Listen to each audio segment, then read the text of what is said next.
Okay, and it looks like we are recording. I am sharing my screen. Can everybody see my screen? Yes. Yes. All right. Yes. Excellent. So again, purpose of today's call is to conduct a discovery session for the Byrd Theater. We have a few activities that we're going to go through. Not all of them will be useful for you. So I just want to cover the basics that will help us meet your goals, which is really a redesign of the website, but amongst that other things. And that's going to actually be kind of the first topic of conversation, which is our activity that we call business goals. So I wanted to make sure we have a good conversation about this and understand the business goals for the Byrd Theater. So what I will do to make things a little bit easier is we can always, I will zoom in a little bit here, make things easier for everybody. So I wanted to get started with business goals. And so I have, as you can see, I have 3 columns: goals, challenges, and solutions, basically the framework for any storytelling. So wanted to start with what from my understanding, from our initial calls up to the conversation I had with Jan a couple hours ago, these are what I understand to be the goals for the Byrd Theater moving forward. We want to improve donor engagement and action. We want to grow the rentals vertical, so the theater rentals.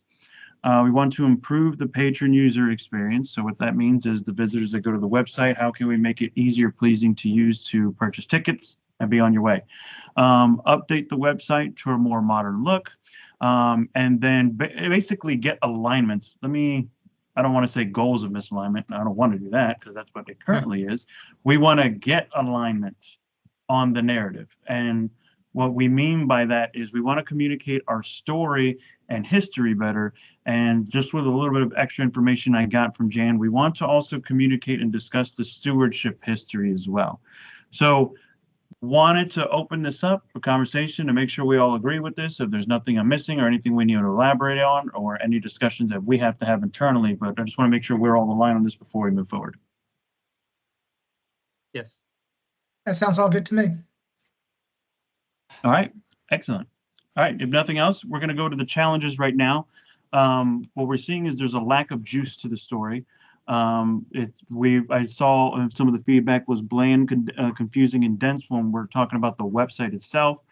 Difficult, confusing navigation, which was kind of interesting in the website survey that I was looking at, because some people found it easier, pleasing to use, but some people didn't.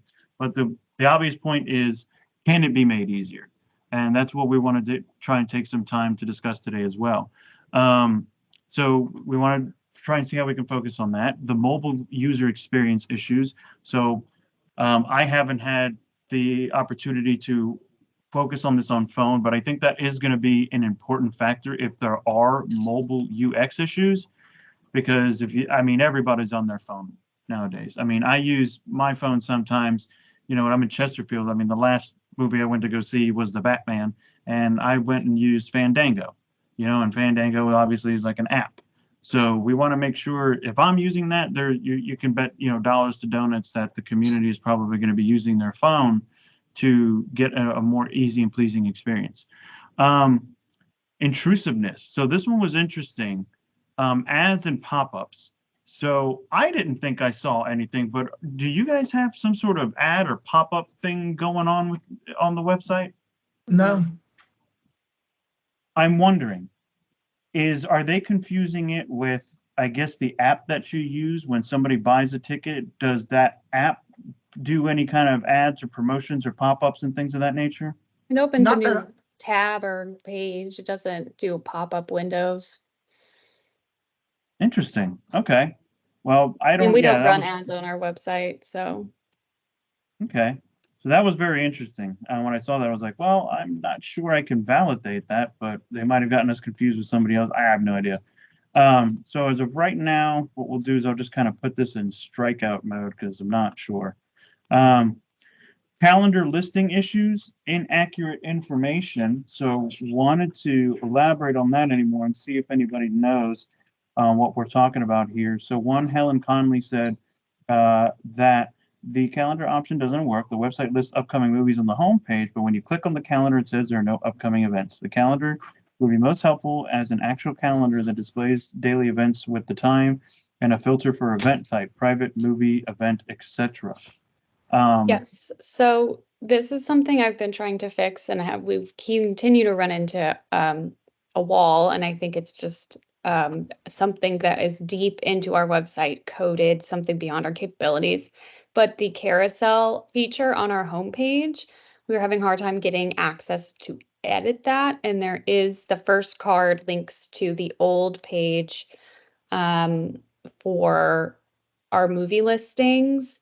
And when we got the new platform for tickets, it is now on a new page. So that's linked correctly in the menu. And then all the movies are also listed on the homepage. But that one card is unfortunately the first thing that everybody sees. And you cannot, we're having issues getting that fixed, if that Okay, makes sense. yeah, and this is going to be the next thing. So maybe somebody can help me with this while we're on the call, which is the account information we have. I don't have full administrative Hmm. access, so I can't see everything. And because of that, Oh. I'm kind of blind. I'm kind of blind to see how can I dive in and diagnose things a little bit better. So I'll if look into that for you. yeah, so I want to make sure I understand it so I can make sure we document this. So on the home page, I go Yes. here. Yep, that one, the first thing also what jumps down to that, I'm not really sure why, but this first one with the seats and people in masks, which So if you should go probably up, also be updated. The first slide, and you click on calendar, it takes you to an old page that is no longer updated. You have to click on the movies tab in the menu page. I've gone through the Beaver Builder, I've gone through all of our different widgets and settings, and I've not found a solution on how to access that one card, and it's very It's weird. quite frustrating. Yeah, I can Yes. imagine. So it looks to me like, yeah, this looks to me like some sort of functionality that's using slides. So somebody created individual Yeah. slides. And like I said, I think if I have full admin access, I might see that it's a custom post type. And I then changed your settings if that changed anything on your end, but let me try again. it seems such like a simple fix, and it is not. Trust me, I completely understand. Okay, so this Yeah. is a stream of user activity. Yeah, because that looks to me like some sort of slide. And we just need to find where that slide is, and I think it's this. But let me double check, because I see smart slider here. Yeah, I could look into this a little bit That would be more. great. Yeah, not a problem. Because trust me, when I started out in web design, that drove me nuts, like Yeah. trying to figure out where those things were. Very So, much so. yeah, and it definitely not the. I know for a fact Beaver Builder is not exactly one of the most The intuitive and top. friendly out Yeah. there. Yeah. So we're going to be using something called Divi Theme, which is a real slick and easy to use pop-up, not pop-up, but visual builder. But we're going to try and simplify the process as much for you. So I guess the question is, and that's what we're going to focus on. A lot is going to be focusing on the website. Because typically during our discovery, we're trying to understand the user and we want to understand the user's motivations. But I think we're going to be able to tell their story pretty quickly in regards to user navigation, where they're going to be going, what they're trying to do based on survey data. So that's going to knock things out really quickly. So we're just going to need to figure out how to fix this, because I believe, if my hunch is correct, that this events, I think it should be reading from that. I don't know if that was supposed to be the case, but to me, it looked like, so okay, it's a so now separate that, plugin. Yes, and we're gonna need, I'm gonna need to know what plugins we're gonna need to keep as well, so we can focus on that here as well. Anyways, so yeah, we're gonna put definitely this has got to be highlighted, home page slider issues. Okay, and Beaver Builder. All right, so we just need to find where is that concerted slider. All right, and then the next one was no full administrative access, which awesome, in real time we took care of that. So awesome, and thank you very much for that. Right, so obviously solutions, we're looking at website redesign, content support for messaging strategy, and we were going to be looking at doing initial search engine optimization. So what we're going to be doing is just doing some keyword research. I mean, like I said, I'm pretty sure Byrd Theater is going to show up fairly well because it is a branded keyword. People are very aware of it. But what they may not be aware of are things such as growing the rentals vertical. So that's something that we may want to see what we can leverage. In terms of goals of marketing anything or trying to upsell anything or trying to promote something outside of the rentals vertical, is there anything else we need to know about what else we're trying to do from a sales revenue standpoint or anything of that nature? Like, oh, we would like to promote this thing more or promote that thing more or do this thing Well, more. under the special events tab,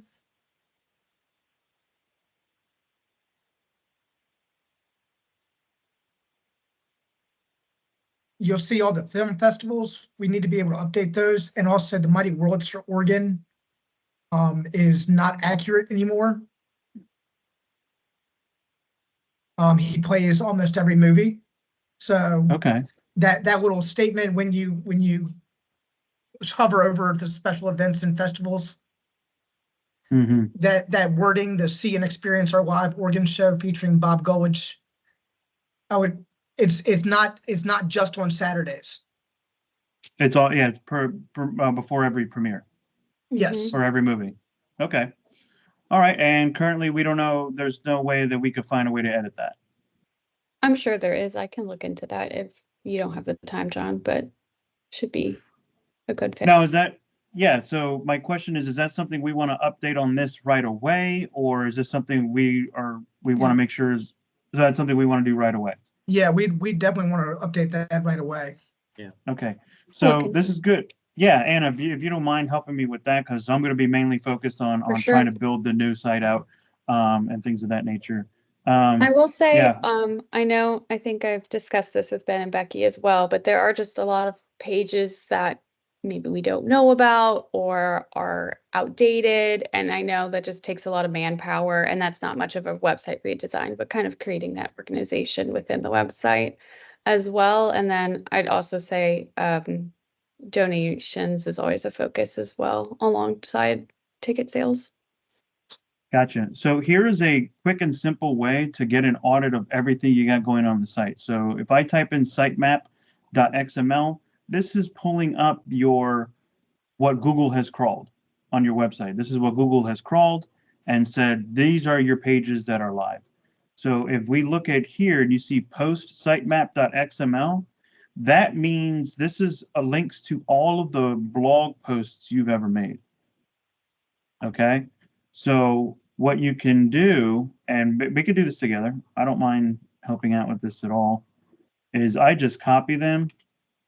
And let's see if we can do this on Google Sheets. We'll create a new one. I'll open up Excel or something like that.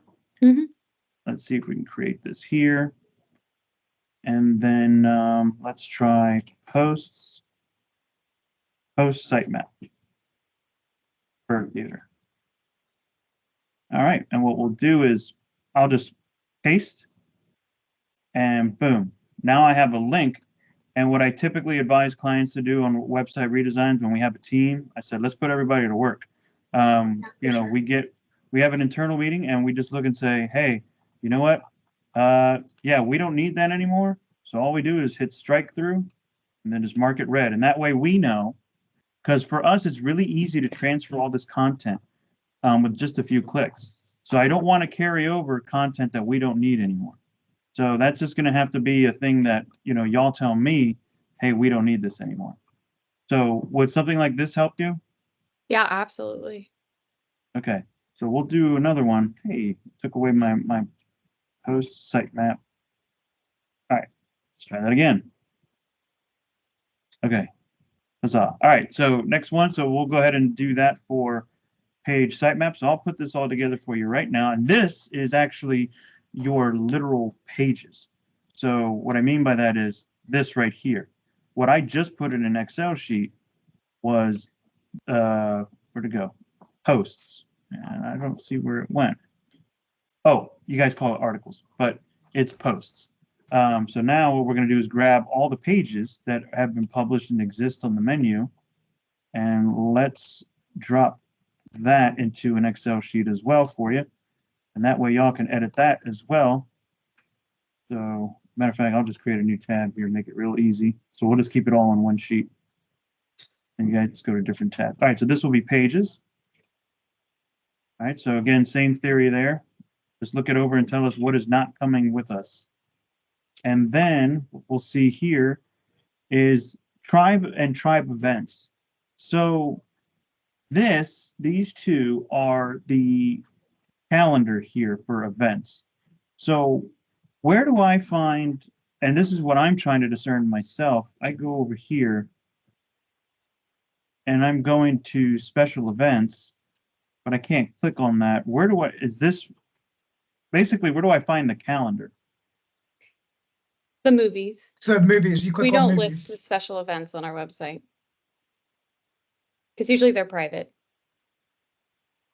Okay, so And that's being used through our ticketing system, okay, so let me see this. ShowSlinger. And so that events tab that you found in the back end is all dated, like past They, movies. they were, that's how we used to, when we were running through Eventbrite, we would put them up on the website. And why did you go away from this? I'm just curious. Because we went with another, service provider for our ticket sales. Was it ShowSlinger or whatever? It is ShowSlinger, yes, sir. Okay. And how does okay, so I guess basically it's just another portal that you guys input information, they take care of the rest. You just get they just give you a code to show you what the showings are, right? Yes. Okay. And that's what I wanted to talk about a little bit too while we're at it. So let's use an example here. So let's go to tickets here. And that's when I saw, I was like, okay, they're using third party here. One of the feedback, and it was something that I agreed with as well. So obviously it's not something I can do or we can do, but I'm wondering if it's something that ShowSlinger can do, is somebody was talking about it would be nice to see the reviews of a movie before, or the rating of a movie before I decide if I want to watch it. Now, I thought about that myself. And every time A24 throws out a banger, before I say it's good, I like to go and check Rotten Tomatoes. That's just me. That's just me. Or any movie I look at, I always look at reviews first to see if it's worth my time. Do you think that ShowSlinger has some sort of functionality that they can add that maybe shows a total aggregate rating? I'm not sure. I'm just wondering. So the rating from For the movie. Rotten Tomatoes?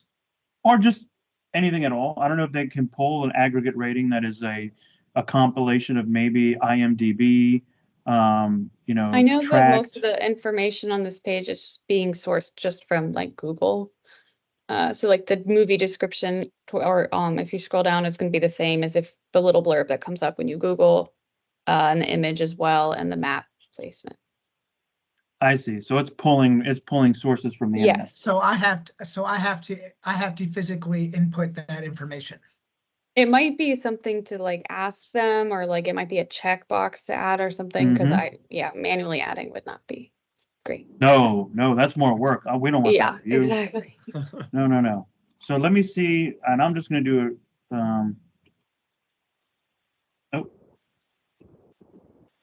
Hey, John, Okay. this is Jan. I would just like to raise a question about this. Yes. And this is really Ben, Becky, you guys are on the programming team. I don't know what best practices is for theaters, but maybe this is a conversation to have with the programming team to see if we even want to do that. And maybe you guys have already decided you want to, which is fine, then I'll just be quiet. But you know, I know that people that love film sometimes really don't like the rating system because they don't find it accurate for certain films. So I guess I'm just raising a question. Have we had a conversation about whether we even want to put ratings on there or not? I will say this as being the impartial. You bring up a great point as well. I think that's something you will have to discuss internally. But it was something that somebody mentioned, and they came to the specific website. So the way I look at it is, if one person said it, you can guarantee somebody else is thinking it. And I guess what you'll have to do is just drill down maybe with another focus group specifically for them and Right. say, would you prefer aggregate rating reviews on that or not?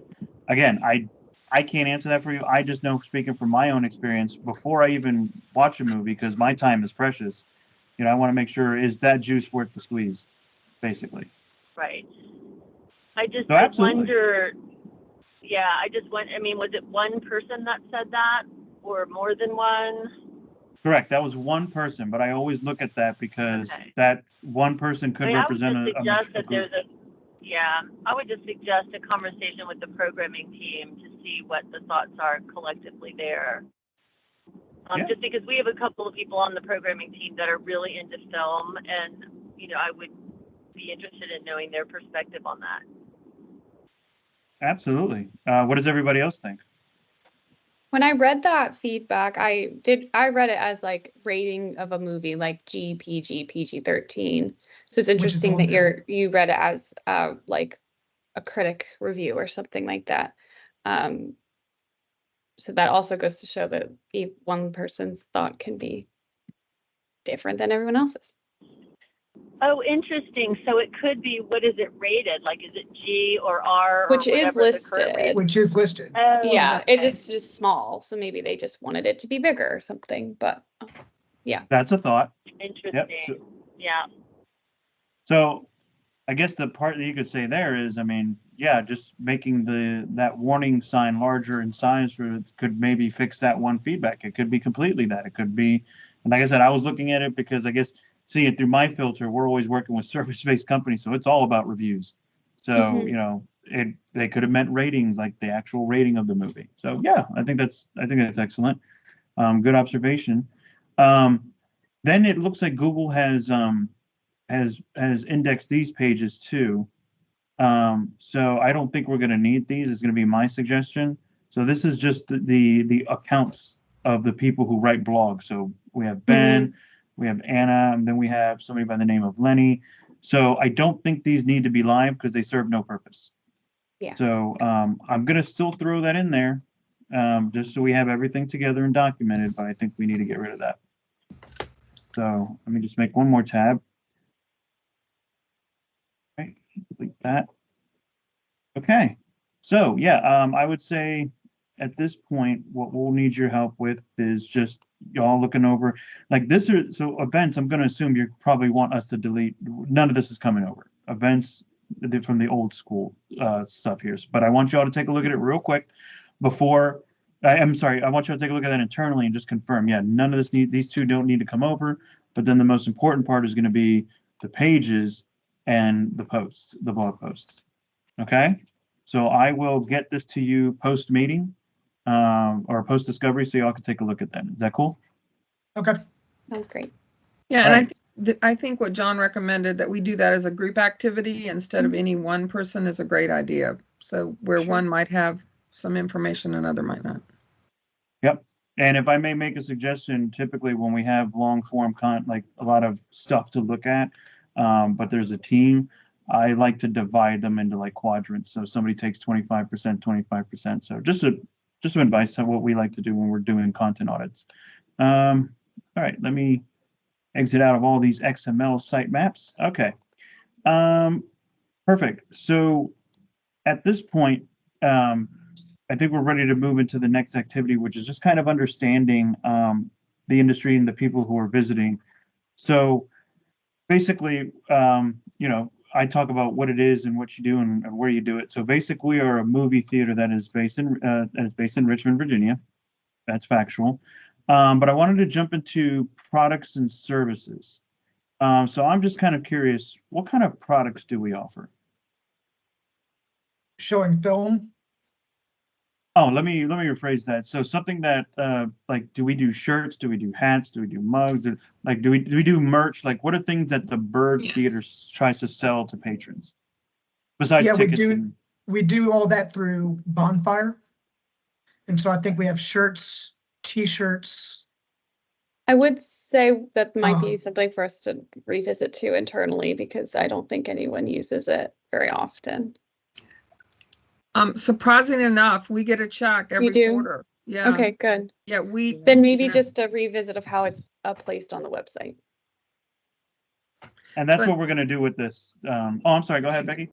No, the beauty of that program with that when it was set up is nothing's sitting on a shelf. You order it, it's made, they ship it, they pay for it, and it goes directly to the person. So we don't have to have any type of inventory. In the past, when we have had inventory of things, it just didn't seem to work very well.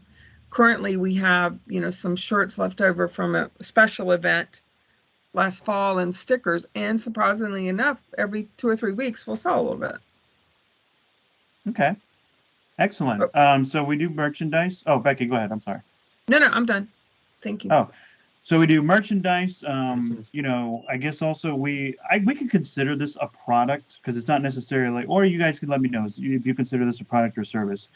The theater rental. I haven't thought about that. Yeah. Instead of calling it products, maybe just we call it Byrd merch. Give it kind of a cool name, so it's clear that it's Byrd merchandise. Absolutely. Yeah, and the reason why I keep products and services. Just suggested. Yeah, I'm keeping this vague because you guys offer kinds of other tangible items that I can only equate to as a product, or you could tell me as a service. Like, for example, theater rental. Do you all consider that a product or a service? Service. Yeah, service. Okay, so let's put that down as to service. Right. Is there any kind of other items like merchandise or Byrd merch that we offer or sell? Advertising. Okay. Okay, what else?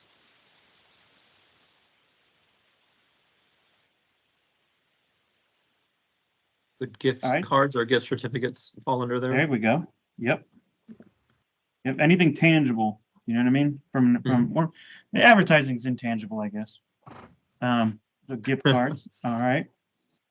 So then for I'd services, put we have weddings and the marquee rentals. Marquee that feel rentals. kind of separate from the just general rentals or bigger events. I think weddings would go under theater rentals. It's just a It component just of feels it. like so much bigger than like a birthday party, a company event, but we can combine them if that's I better. mean, I just think all those different things might be under theater rentals as bullets. Movie parties would be one, corporate Mhm. events would be one, wedding events. okay. So here's what. Okay, so let's dive into that actually. So we'll do them as sub bullets. Well, what's the difference between marquee and theater rental? Marquee is just getting a message out on the marquee, so people have said happy birthday. right, the There's been marquee. That's right. engagements. And then a theater rental was actually getting the full space inside. Right, the digital signage. Yeah, I forgot about that. Well, it's not digital, but yes. The Oh, signage right, is- yeah. See, I'm thinking of like those tickers We're that you would still see got the out there. old one. The old school stuff. That's good. So Mhm. we have wedding events, we have corporate events, Movie parties. movie parties. We said birthdays. Did I hear that? Yeah, it's movie parties, birthdays, would be the same. Okay. Right. Now, the only reason I'm asking this is because what I don't know, and we could kind of take a look at this, is there search engine optimization juice for each of these individual queries? And if so, best practices would be to create an individual page for that specific keyword, because you're going to want a lot of content in there that's relative, that's useful, answers questions, and educates the user on probably what can I expect out of this, what am I going to get, what is the process, what's next, how much does it cost. So anything that you typically think you would be asking yourself. I'm sorry, go ahead. So I think movie parties or birthday events would fall under movie parties. Okay, It's the same. basically. Yeah. Okay. And like I said, if we look and we see that there's juice for both, I'm probably going to want to suggest at some point down the line, creating content for individual pages for that. Even though birthday events fall under movie parties, there could be a lot of search engine juice for, birthday rentals near me or something like that. I don't know. And that could trigger an idea, because if somebody's looking for that, they're probably looking for an idea. I know I am half the time. So just something to think about. So we have theater rental, we have marquee rental. What other products or services do we offer? Well, I mean, I have a question. showing film Content. is a big service that we offer. I mean, that's the primary. That's the true one. Yep. I'd also add to that, I know we do a lot of like premieres and even private premieres within that. So that can be public movie showings and private movie showings. But to do a premiere, just being fully transparent, if you do a premiere, you have to rent the theater. Yes, for It's a sure. theater rental. But it's something we want people to know that is available to them. So for movie premieres, it could be a Mhm. theater rental. Yeah, if you have a person that's done a small film or something, they'll rent out our movies, sometimes buy out the theater and do their Okay. premiere there. But Gotcha. it's a rental contract. Gotcha. That makes sense. Okay. Jan, I'm sorry. Were you going to say something? Yeah, I was just going to raise a question related to SEO. Like, does it make sense to use venue rental at all? Because I know people looking for weddings, sometimes they'll search venue rental versus wedding, you know what I mean? And they're not going to, most likely not going to search theater rental for, when they're looking for wedding options. But, just to make sure we come up if someone is searching venue rental. Right.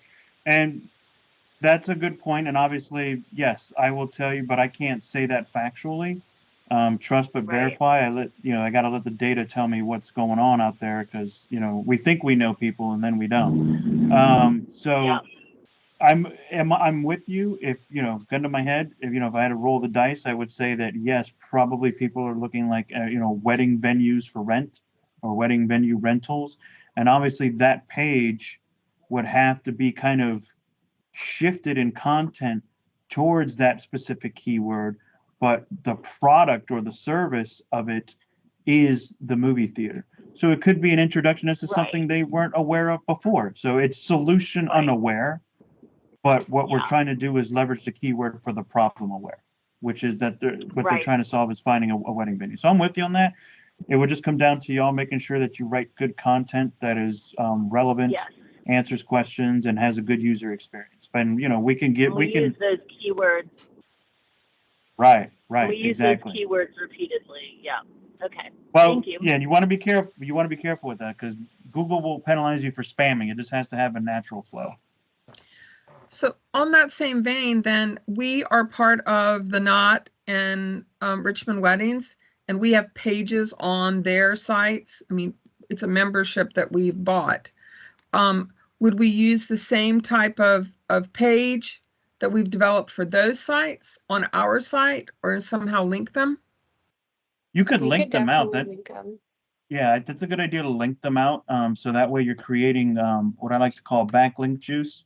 And Anna, I have a feeling you have I see you nodding, and I think you might have some experience with search engine optimization here. Yeah, I think So, even just saying like featured in Richmond or Virginia weddings, as featured on the Knot, and you can even There you use the copy we use for the wedding page in the Knots page, or however those partnership works, we can like continue that repetition as well. Yeah. I would recommend, though, custom content on this particular page, because it is going to be your brand. Put it through your filter. Whatever they have there, let them have it. But it is good link juice to pass back and forth, which would help build your domain authority. So we definitely want to try and leverage that in any way we can. John, underneath theater rental, we need to put film festivals. I was about to ask that too. Like, y'all do festivals? I was like, I'm sure you do. Of course, I saw it on the menu just 5 minutes ago. That's how fast my brain works. So we have film festivals, movie premieres, wedding events, corporate events, movie parties. But underneath that would be birthday events. Then on that, we have marquee movie showings with also private movie showings, but you'd have to rent the theater out for that. So that kind of falls in line with potentially movie premieres as well. Okay. if there's nothing else, I'd like to look at this and see, you know, what it is we're trying to prioritize moving forward. And I know the big one has to be this one, Yes. because, and the reason why is because when I looked at the data, what it showed me was, where was it? I'm looking over here. Yeah, basically, everybody says, what information do you look for on the Byrd's website? Select all that apply. An astounding 60% say buying movie tickets and 91% says movie schedule. So it's quite easy to understand why a patron is coming to this website. So the data shows that. So that is obviously number one.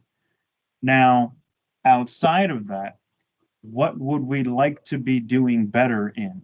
So that way we can kind of, and the reason why I asked that is because that way we could structure your information architecture or your navigation to reflect that. Because in Western cultures, people read from left to right. So if people are reading from left to right, you know, we want the most pertinent information starting at the left and kind of the least pertinent information heading to the right. So, you know, that's why when you go to a website, basically, any service website, for example, you'll see services or projects or anything like that. The things that people need to know first to validate, and then at the very end, it's contact. Because, you know, if we've done everything right, we've given you all pertinent information first, then you contact us. So you see, we put most information at the left all the way until it gets less information on the right. So I'm just kind of curious, like, what are we looking at here in terms of promotional goals? Like, we know what we chose is number one. What's number two that we want to try and do? Theater rentals. Yep. So I'm curious. What if we took this out? And it said rentals. And again, feel free to shoot me down, call me a dummy. I don't know what I'm talking about. It is all good. But I'm thinking, well, underneath rentals, we have everything underneath that. So that way I don't have a separate thing for marquee rentals. But I'll take it one step further. Theater rentals. Okay, so you drop down where it says rentals, and then after that, you'll see theater rentals. And then let's get rid of this for right now. And then it would just really be this right here. So it would be theater rentals and marquee rentals. Something like that. What do you all think about that? Like, I'm just trying to compartmentalize because I want to improve the navigation, but wanted to get your thoughts. And don't worry, I still have all the other data and the bullet points, but wanted to get your thoughts on that. Yeah, I think that makes complete sense. It's cleaner.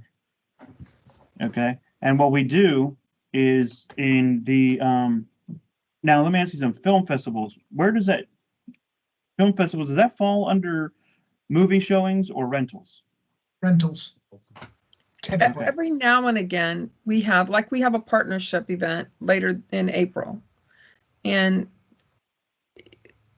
every now and again, we'll have an event too, like our organ event in October, where it's a fundraiser for the organ. The Big Libertsky, that's our event. So on occasion, we do have our own events. Yeah, we have the recurring film festivals too. I know French Film Festival is no more, but like the James River Environmental one, the Animation Fest, Well, the difference there is the Animation Fest, that's our event. There is no rental there. Yes, And I'm saying like maybe a different category that would be special events like the Byrd ski, the things that are recurring that we do as partners or as our own events. and just not include the ones that are rentals in that. Yes. Right. So like the environmental and Riff and all, they're not, they wouldn't be in there. Okay. So that's I'm just more putting this informative than people inquiring to do those things, is what I was trying to say. But yes, we're on the same page. Okay, so I'm gonna put this in a lighter green if I can. All right, that works. So this is 1A, this is 1B, and then under 1B, you would drop over in the drop down navigation, and you see theater rentals or marquee rentals. Now, I have this sub bullets here because I think in the theater rentals, we talk about what the potential is for theater rentals, such as movie premieres, wedding events. And then you take it one step further and you can interlink these as individual pages that talk about this using SEO value. What I think the theater rentals should communicate in terms of a content strategy theory is, what is it exactly? What am I going to get out of it? How much does it cost? What is the process? What are the features? What are the benefits? And then, who's it for? And then you can kind of list what's it for. And then these can have individual pages that interlink to separate pages expanding on corporate events, what's included in corporate events, or what's including if a wedding event rental. So it's basically drilled down. I hope I didn't lose anybody. Does everybody follow what I'm saying? Yeah, one thing that's going to be difficult is putting pricing in under just theater rentals, because each Oh, one of sure. those bullet points has a different price point. Correct. I think the best way to answer that is you do a frequently asked questions section.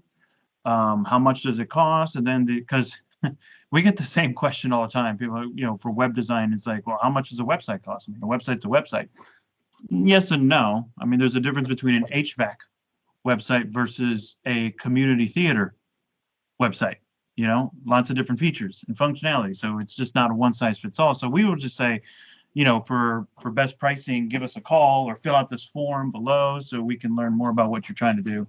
But at least you helped answer a question and gave them some sort of knowledge. It's like, oh, okay, they're not trying to hide the price. It's just they don't know what I want yet, so they can't give me a price. Yeah. So that would be my suggestion. I like that, because that's very much what we've tried to do a little bit now. Fill out this questionnaire, send us your interest, and we get back to you within whatever. Okay, sounds good. Well, great. We're on the right track. My other suggestion would be try and keep the form as short as possible. The way I like to equate forms is when you go to the doctor's office and they give you that form to fill out. How fun is that? Not fun. Not fun at all. How many pages you got to go through before you're frustrated? So, yeah, just try and keep it really simple as much as possible, whatever you need from them. John, I think under movie showings, I think we can take out the private movie showings, because they all fall underneath rentals. That's correct. All right, so let me add that there. My bad. All right, there we go. All right, now looking at the product side, what is it that we're trying to do the most? Like, what are we trying? Like, what's the number one, I guess, under products that we want to try and promote the most?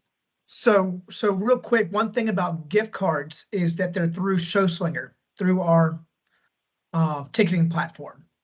Right. They are attached to the movie page. Mhm. So there's no separate standalone item for gift cards. I Should will there be? say that we often get messages and questions at the theater about the gift cards because of that. It gets purchased and it tells them it's for today's date and they don't think they can ever use it again. And I think it is a little hard to find just because it is in the listing. I don't know if there is another way to list it, but I've seen that come in over social media messaging and just like the things we hear at the theater from customers directly. Okay.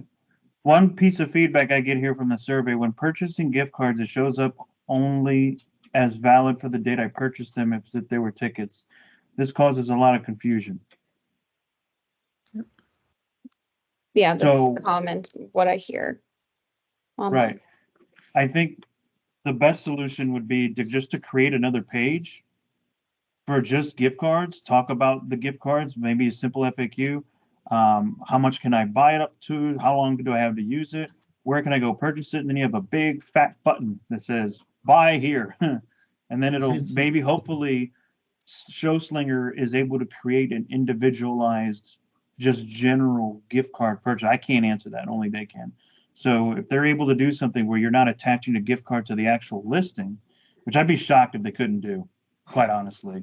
I think it'd be good to have a conversation saying, hey, can you just create like just a general purchase form for a gift card at any amount for any date and just give us the link and we'll put it in the button.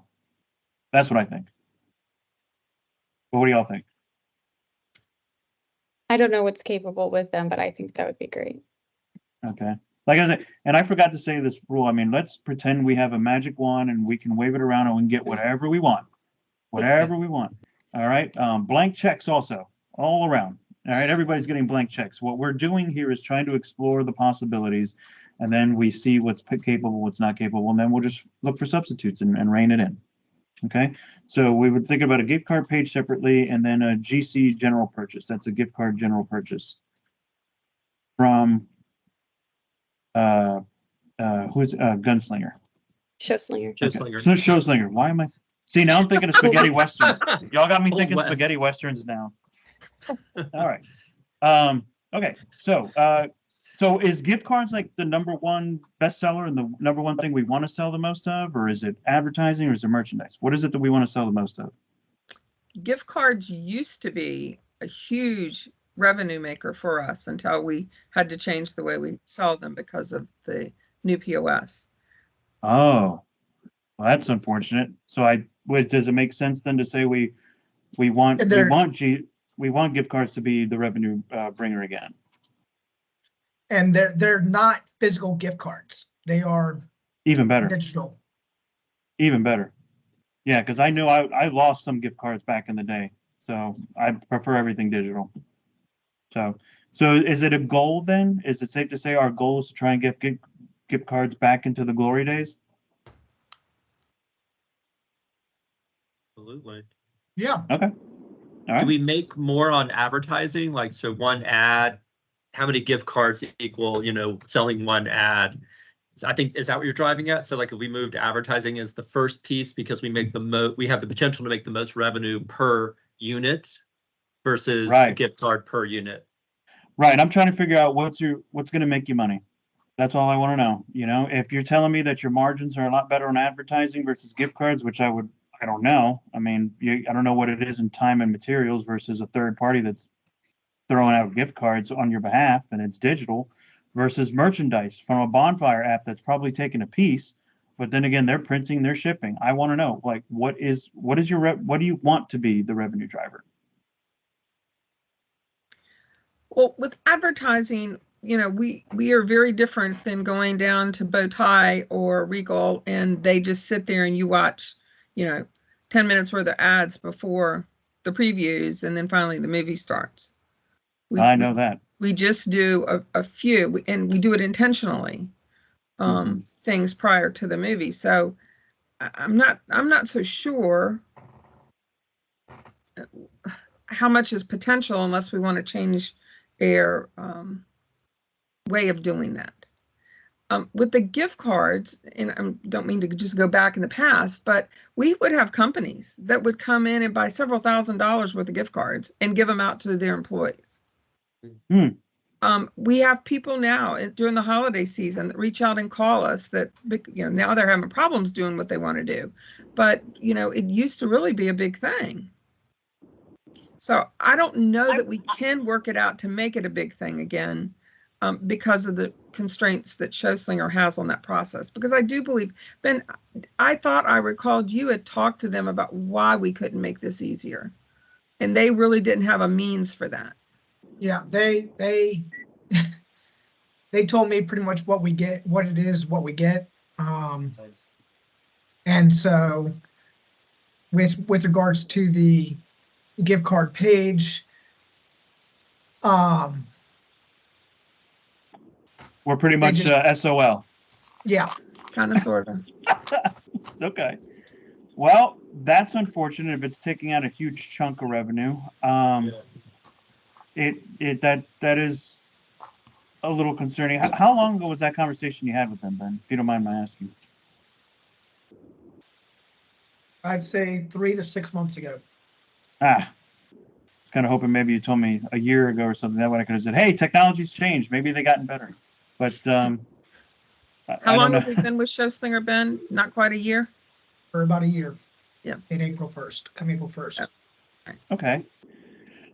I will, really and Jan, quickly, it sounded where like are we? Yeah, sorry. Where are we with? Aren't we looking at POS systems right now, or have we already committed to them going forward? No, we're not looking at Showslinger to do concessions. We tried that before and it didn't work. So we're not Oh, going okay, so with, that's what you were doing. Okay, you were just looking at them as potential for, I okay. was, I was 'Cause looking at I think the other, gift for concessions, not for Yeah. ticket sales. Okay, Exactly. got it.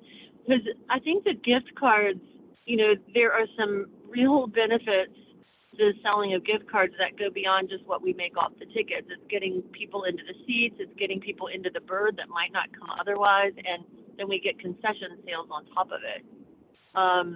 You know, if we're looking to really expand and build, you know, our community connections, I would love to see us look at a way to really promote those. And I don't know if it's, you know, going back to them to show Slinger again. And John, you have me now thinking Gunslinger to show Slinger again, and just saying this is really important to us. You know, I don't know if it's another follow-up conversation or if there's a workaround. Yeah. And like I said, I'm not trying to throw monkey wrenches in here, but this is why we do discovery, because I got to understand what your goals are. And if I'm sparking, you know, sometimes, which I like to do, if I'm sparking the flames here or stirring the pot, I prefer we do that and do that now as a group. So that way, you know, I don't want to be, you know, I want to make sure that I did everything I could on my end, basically. You know, which is why we wanted to partner up with you, so, you know, we can help you all out. So I think, you know, if you want my honest opinion, I think it makes sense to have a conversation, you know, can show Slinger do this for us? And, you know, quite honestly, is there anybody else that can? You know, I don't know. But that's something to think about. I'm sorry, Becca, were you going to say something? No, I was going to say, you know, we have a multi-year contract with Show Slinger. So maybe they would be willing to try to help us figure something out. I don't know. They have not been, to be very frank, I don't think the easiest folks we've ever worked with, that's for sure. I really feel for Ben, because he really has gone toe to toe several times with this. I'm talking to them at least every other week. Yeah. About Oh, something. boy. I'm sorry to hear that. That does not sound like a fun time at all.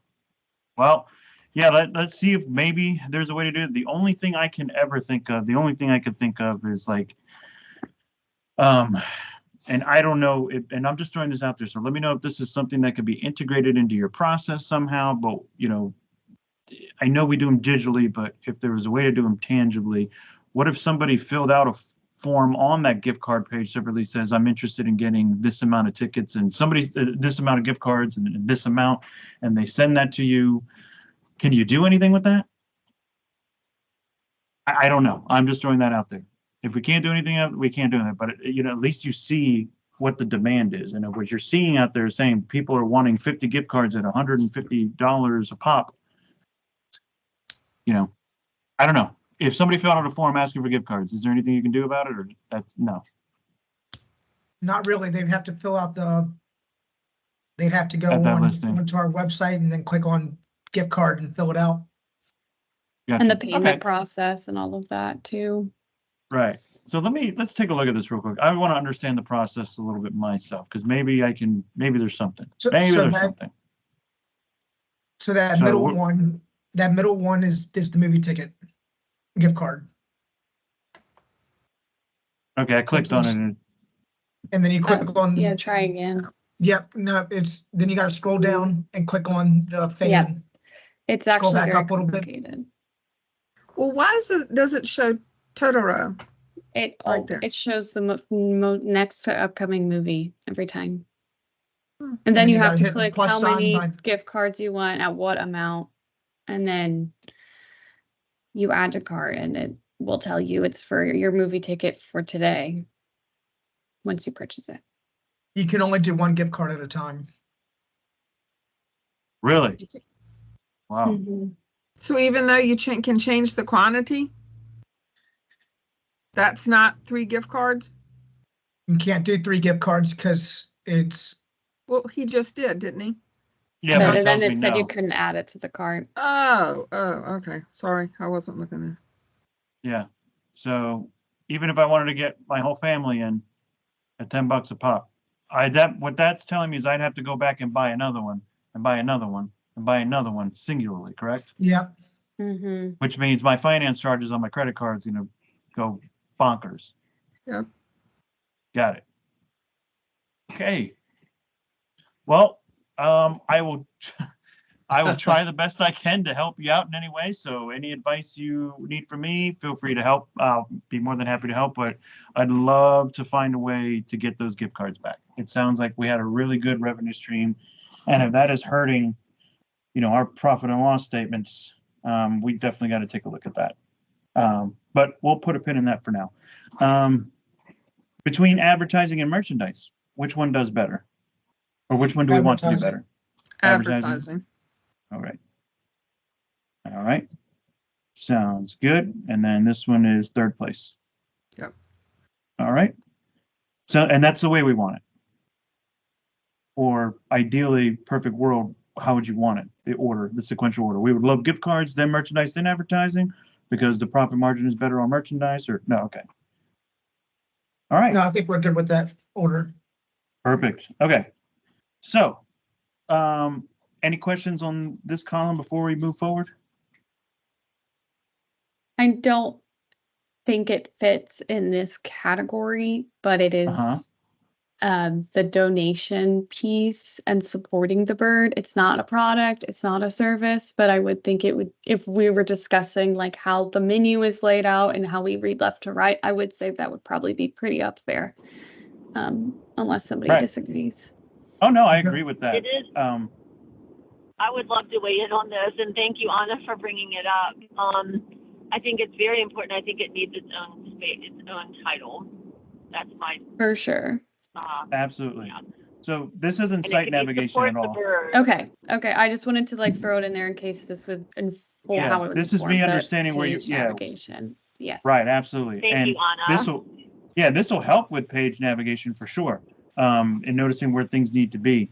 But that's going to be actually the segue into our next conversation, which is the clientele. Who basically, this is the question I always ask people when we're doing a web design discovery is who is actually going to visit the website? Okay. And it's patrons in the form of, families and friends, right? That's as broad as you're going to get it. And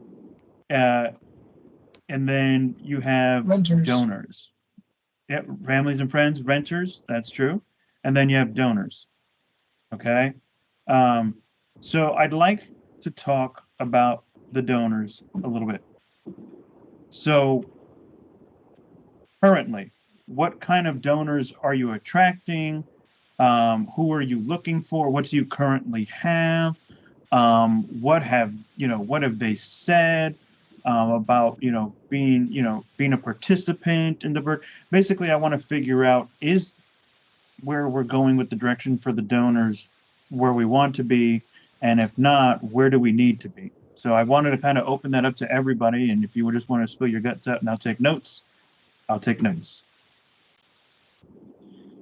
Well, I think that, this past year, we just started doing some online fundraising, and we've been, Anna has been helping do some email blast for fundraising. And so we've gotten some new donors that way, and they're donating through the website, which is great. Traditionally, we have not, our donors have gone to the website only if they wanted to after there's been other contacts made. I think the website is really important in supporting, if someone's if they aren't already a donor, if they're a prospective donor, they're gonna go to the website to find out who we are. And so our compelling story there, and what I mentioned to you earlier, John, is creating that horizontal and vertical, connection, the horizontal of connecting to our history and connecting to our future, and then the vertical of expanding our Byrd community, our reach.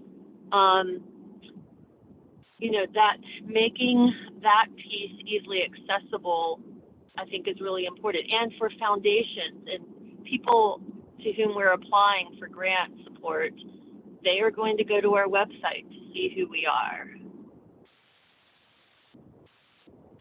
And I'll Perfect. add too that like I think echoing what Jan said, like we definitely want anybody and everybody to donate, of course. But I do know that we have like a lot of those recurring donors, people who have been a part of the Byrd for years and years, came here as a kid, have that special connection. So, and I know I feel like I kind of look at the board in the similar light of like people who are important in the community and have a strong connection to the Byrd. That's very general, but I that's kind of how I've seen that audience before. So here's what I'm gathering so far, and I just want to make sure I'm parsing the data and I'm putting that in my head correctly. And the first question that I had in my mind was who donates, and it sounds to me I can divide it down into two people and companies. Is there anybody else I'm missing out of that subset? Well, Foundations. foundation grants. Foundations. Foundations, okay. Government.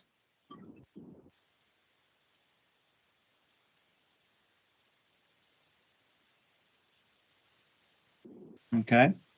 So let's talk about this a little bit more. So when it comes to people, and I'm just using Anna's campaign as an example, we used an email blast, right, to ask for donations. And was that sent to an email list of people who have purchased movies before? Was this sent to, who was this sent to? What was your segment? We sent to our entire email audience. So that is comprised of our donors, but also people who have signed up through our website.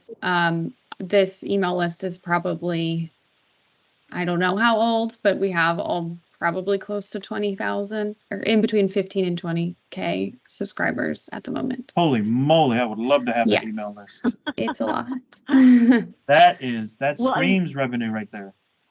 Yeah. Yeah, and you know what, John, we made a decision to go ahead and let's just use, go to this, combine our donor database and the marketing database, and then, just make it easy for people to unsubscribe if they wanted to, and test the waters. So the reach, is great. I will say, we have been successful at bringing in new donors this year, which is great. And we've brought in donors that hadn't given for a while, but had given in the past. So, I think our donors that have given repeatedly, for them, the website is nice, but I think it's most important for new donors, for prospective donors who are going to go to find out who we are. Absolutely. So I want to talk about that just a little bit. So to make sure I have this correct, locals, family, supporters, but in that email blast, we hit everybody. We said, who cares? We're throwing a wide net into this lake. Let's see what fish comes back. I got you. Yeah. I'm picking up what you're putting down. For 20,000 emails? Oh, you We bet. have a surprisingly good open rate too, like for that size. It's doing well, I think. I'm just curious if you remember, what is the percentage? I I'm a bit don't of an remember email off the top marketing. of my head. Okay. I'd have to look That's- it up. That's the nerd in me coming out about email Yeah. marketing. So we let me just leave that alone. certainly don't have 20,000 donations. No, not everyone's opening it. Oh, I know. That would, No, yeah, no. you got it. But I'm used to like 2%, which is honestly normal, and I do think we're above Yeah. that. So Yeah. Yeah. Okay. And That's also good. there's an intangible benefit here. Like, we are building momentum for the future. We are like saying, here's, the Byrd is still here and here's what we're doing. So, part of the strategy is just to get in front of people again. And as we continue to massage our message and keep it interesting and fresh and fun, that over time compel more people to engage supporting the Byrd. Absolutely. So yeah, I want to dive into the donors a little bit too, and we can kind of look at this from a perspective of criteria. So John, real quick, I wouldn't say people just locals. We had people from out of state And I donating. think abroad as well from the French Film Festival days. We have a larger, would you say individuals instead of locals? yeah, let's do that. That's great. Thank you. Individuals is good. Yeah. That is true. That's a great point to make. And, I think the way we tell our story might compel more of that. That hasn't been a large part of our donor base. It's been an occasional donation, but I think it's a great opportunity because, you know, I think we do have broader reach than we've typically capitalized on. Right. And I'm just like, my head is just spinning here. So I'm like a disk drive. So I'm just kind of throwing things in there. So feel free to correct those if I'm wrong, if I don't have the correct vernacular. But I wanted to focus also on new donors. So just like anybody, when we go to make a purchase or make a decision, we have a set of criteria in our head. And I like to equate this to Amazon is a great example of this. And we've all been guilty of this, okay? And this is what I mean by criteria, okay? You look up a product, okay? You're going to see if they have it. So that's the first question in your head is, do they have it? Okay? Then you find the product. And you're like, okay, I click on the product, and now we're wondering, okay, what color can I get this? So do I have options? Okay. And then, you know, you're looking at the price. Can I afford it? Okay. Now we're thinking of that. So if it feels like I'm in your mind, don't worry. Everybody thinks this way. All right. Then we're looking at when can I get it? How fast can it arrive? And then you're looking, you know, at any specifications. Is this for me? You know, making sure that it's right. And then finally, like everybody, we go and we check out those reviews. Okay, so we're looking at the reviews. So can I trust it? Okay, so we'll start with the best review, right? And then, you know, you'll look at the worst review because you want to see what's the worst that can happen. You know, what's the risk? So basically, I've kind of described how people will Amazon shop typically. And that is basically a criteria in their mind of questions that need to be answered so they can justify the purchase. Okay, and then click add to cart. So the same thing happens for a new donor. If they're coming to a website and they're saying, I'm going to give you my money, what questions are in their head before pulling the trigger? What is this going towards? Ah, perfect. Yes, Anna, agreed. Where is my money going? Responsible stewardship. How responsible are we in How managing what impact it's going to have? What impact is my donation going to have, or what impact has the Byrd done? What do you mean? No, what impact will my donation have? Okay. And what impact does the Byrd have? Like, what is the value? That's what you and I talked about earlier, the why. Correct. Exactly. You know, the why. impact Why value? is the Byrd important?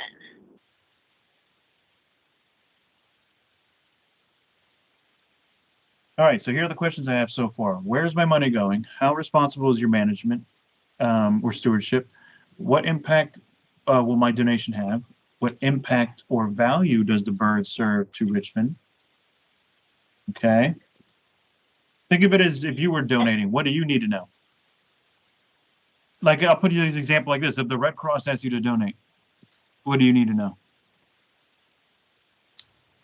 Where's it going? What impact is it going to have? All right. Can I trust you? I mean, and I think, yeah, the trust piece, integrity, you know, the management team, I think. But, you know, one of the things that we talked about is, you know, having different ways that people can support the Byrd, you know, so I like the idea of having support the Byrd as the main option, and then there are ways to support the Byrd, you know, the donations being a big one, but also keeping it fresh and, you know, making our different campaigns exciting. And, you know, there are a lot of options about how we can do that. You know, I know for myself, you know, I will give to something, you know, I love to get on my bike. I love to cycle. I love to go on long rides. And I am very interested in different, you know, in biking infrastructure. And the Bike Walk RVA, you know, they will get me with a specific project. I don't typically just give to them, but I'll get an email about a specific project and then I'll give for that project. You know, so we, you know, people, it could be the seat campaign, or someone may care about the marquee. you know, there are different ways of getting people interested. Okay. So we call that Yeah. restricted gift. Is the broad category for that. That's a good question. What do y'all think? What? Certainly, if people give to a particular campaign, it's a restricted gift for that campaign. That doesn't then- strike me as donor language. I think what's probably compelling to people is a specific project. You know, unless project it is a support? restricted gift. Right. Support this project or something like that. So let me ask you this. I just want to make sure I understand this. And like I said, I always like to take the 10,000 foot view here. So what are other ways to support the Byrd? We have donations, we have project support. What are some other ways that I can support? General operating well, support. To give to the annual fund to support the general operating cost. And, you know, I think one of the things we will look at going forward, I mean, we're always looking at people, you know, for good people to get involved at the committee level. We are going to start a young professional group that will be supporting the Byrd. You know, we don't recruit we don't advertise for board members, but we also like to create pipelines of people connected to the Byrd that could grow into a potential board member, but that's not something we would put on the website. Ben, I'm sorry, you want to say something?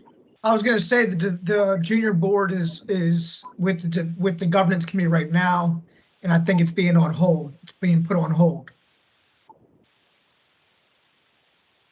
Okay. I'm curious about this general operating cost. What is the difference between that and just giving a donation? Well, because the annual fund is what we use for the general operating cost. It's unrestricted money that people give to us, and we can use it for just general operating costs. Restricted giving is when someone gives to a specific capital project, then the money has to go toward that project. So it is restricted funds for specific capital improvements. Annual fund, you know, unrestricted funds can go toward whatever we need. Can go, you know. So if I give a donation, what is that? Just a donation. Unless you specify That goes to annual otherwise, fund. it Annual goes to fund. the annual fund or to unrestricted. Okay. So you see, this is great language that we're going to want to put on that support page to say, here is where your money goes. And you break it down. And you break it down in a simple language. And then here's some other ways to support. We're doing the junior board when that finally comes back online or is activated, not online, so to speak. But Right. outside of those things that we talked about, are there any other ways to support the Byrd?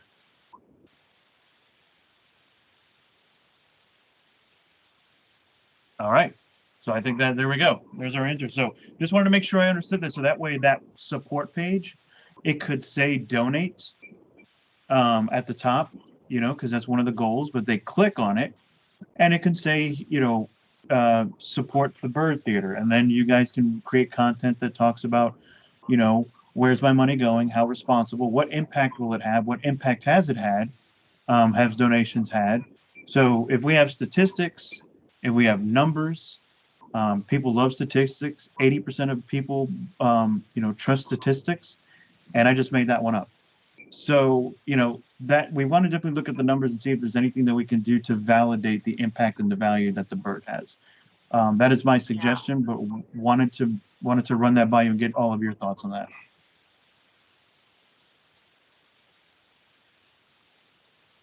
I do have some thoughts on the donation piece. I think it's a little separate from the question you asked, so in case anybody else had something. I do know, John, for context, I used to work front of house at the Byrd, and then I started offering my time to do more marketing things. And I also work a marketing job separately. But I have heard a lot of people be very confused of why we need money. Why are we fundraising? And I think that there is publicly not as much knowledge about that fact that we are a 501c3, and that the Byrd Yeah. Theater Foundation is an entity that they just think of it as the Byrd Theater, period.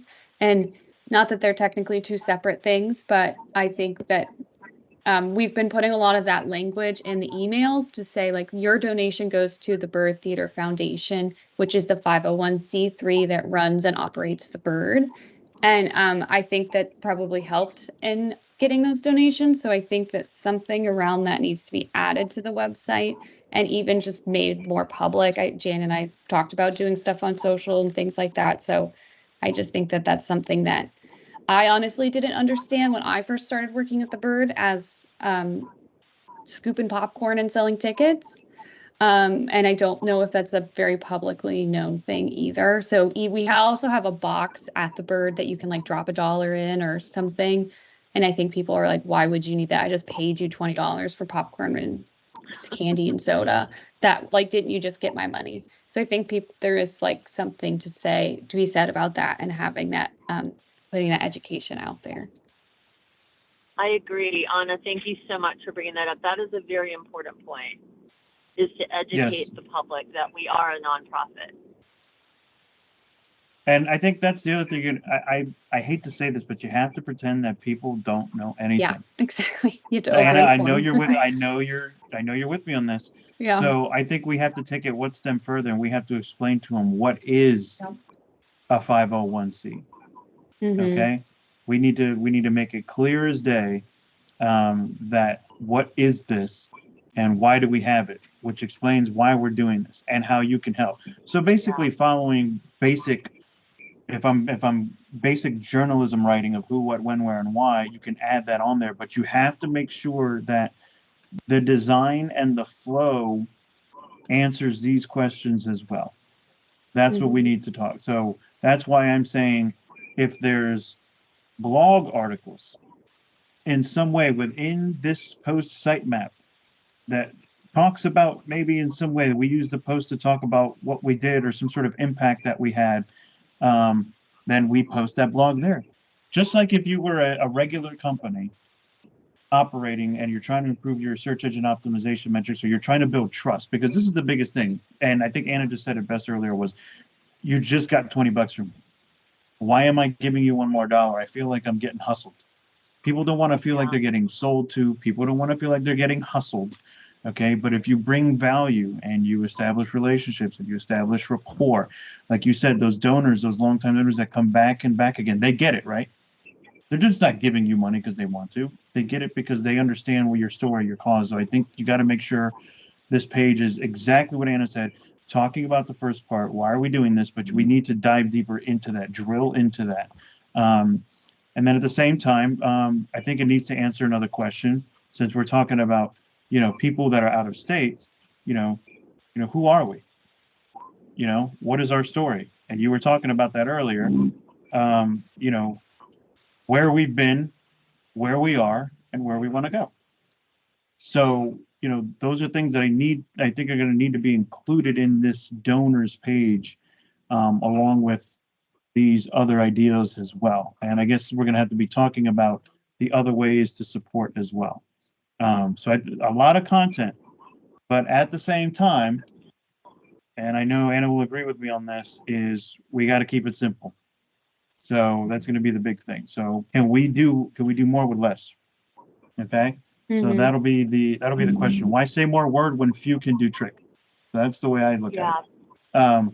Well, and one of the things I think is really important with the donation piece here is to create the feeling, not that they are giving to some entity that is separate from them, but that they are a part of it. Mm-hmm. Yep, and that's going to come down to the content and how you embrace that messaging. So, along with that, I think what's going to be really important is photos. People will engage more with photos that have people in it. So I know we have wonderful, beautiful shots of the theater when it's empty, but I'd like to see, images of somebody at the concession stand helping somebody out, the organ player, people in the movie theater. Instead, and I got this, and I looked at this, and I was like, whoa, that is a totally different vibe than I was expecting. Because I mean, that's Donnie Darko. I saw that movie in my early 20s, and that's a dark movie. So I was like, can we have this with our brand of photos on there? You know what I mean? That's something that I think, and if there's somebody that's willing to participate with you on some sort of advertising, and we do have a partner, maybe I can, or unless you all have your own photography in house, I'd say let's get a brand new set of photos also with what we're talking about, unless we already have it that was dropped into the Basecamp folder by Anna. But that's what I think we should try to include. But I mean, Anna, I defer to you first. I mean, what are your thoughts? You're reading my mind, my hopes and dreams. I think we have a lot of great photos of the interior. We did attempt a shoot with people a year ago, maybe a year and a half ago. No, nothing pointed, but they're not my favorite photos. There were not really representative of the experience you have at the Byrd, in my opinion. And there are some people in those images that no longer work at the Byrd, and we wouldn't want to use those any longer. And we just had two gentlemen just want to take pictures of the Byrd, and they sent us their pictures, which is really great. So I put those in Basecamp as well. But I think creating more shots with this is what it looks like when you buy a ticket. This is what it looks like when you're buying popcorn or making popcorn. And I know I have my own photo experience, but I think creating something a little bit bigger than that would be so beneficial to us. Yeah, and I think the one concern, and I hear it all the time, just for anybody else who's thinking it, we have people that are no longer there, so are the photos going to be outdated, or we're going to have to reshoot these? There's creative ways to do that where you can get close-up shots. Yeah, and you know exactly what I'm talking about. So there's ways to do it. Somebody's the back of their head while they're serving the customer, and the customer's smiling. So where the focus point is on the customer. So I think it makes sense. It'd be beneficial if you're trying to meet the goal. And I always tell people, and part of my language is let's not half-ass this. Let's whole-ass it, and go all the way in and get photography and things of that nature to really set the scene, because words are great, but people like to look at things more than read. And if they're going to read, they need quick synopsis. So that's kind of my thoughts on that. So what are our thoughts about this photo campaign? Is it possible? Is it doable? Now, I'm not saying it needs to be done by the time the website's launched. I mean, after the website, I mean, Anna, I'm sure you'd be able to go in and update the photos where it's possible. What dimensions would need to be used for proper scaling and whatnot. But my question is this possible? I think it's really important. I mean, I think you're right. The pictures are, that is what will really hook people in. The Byrd is so beautiful, and it, like Anna said, the experience of being there. And if we can capture, even a small part of what that experience is like, I think that is really powerful. Okay.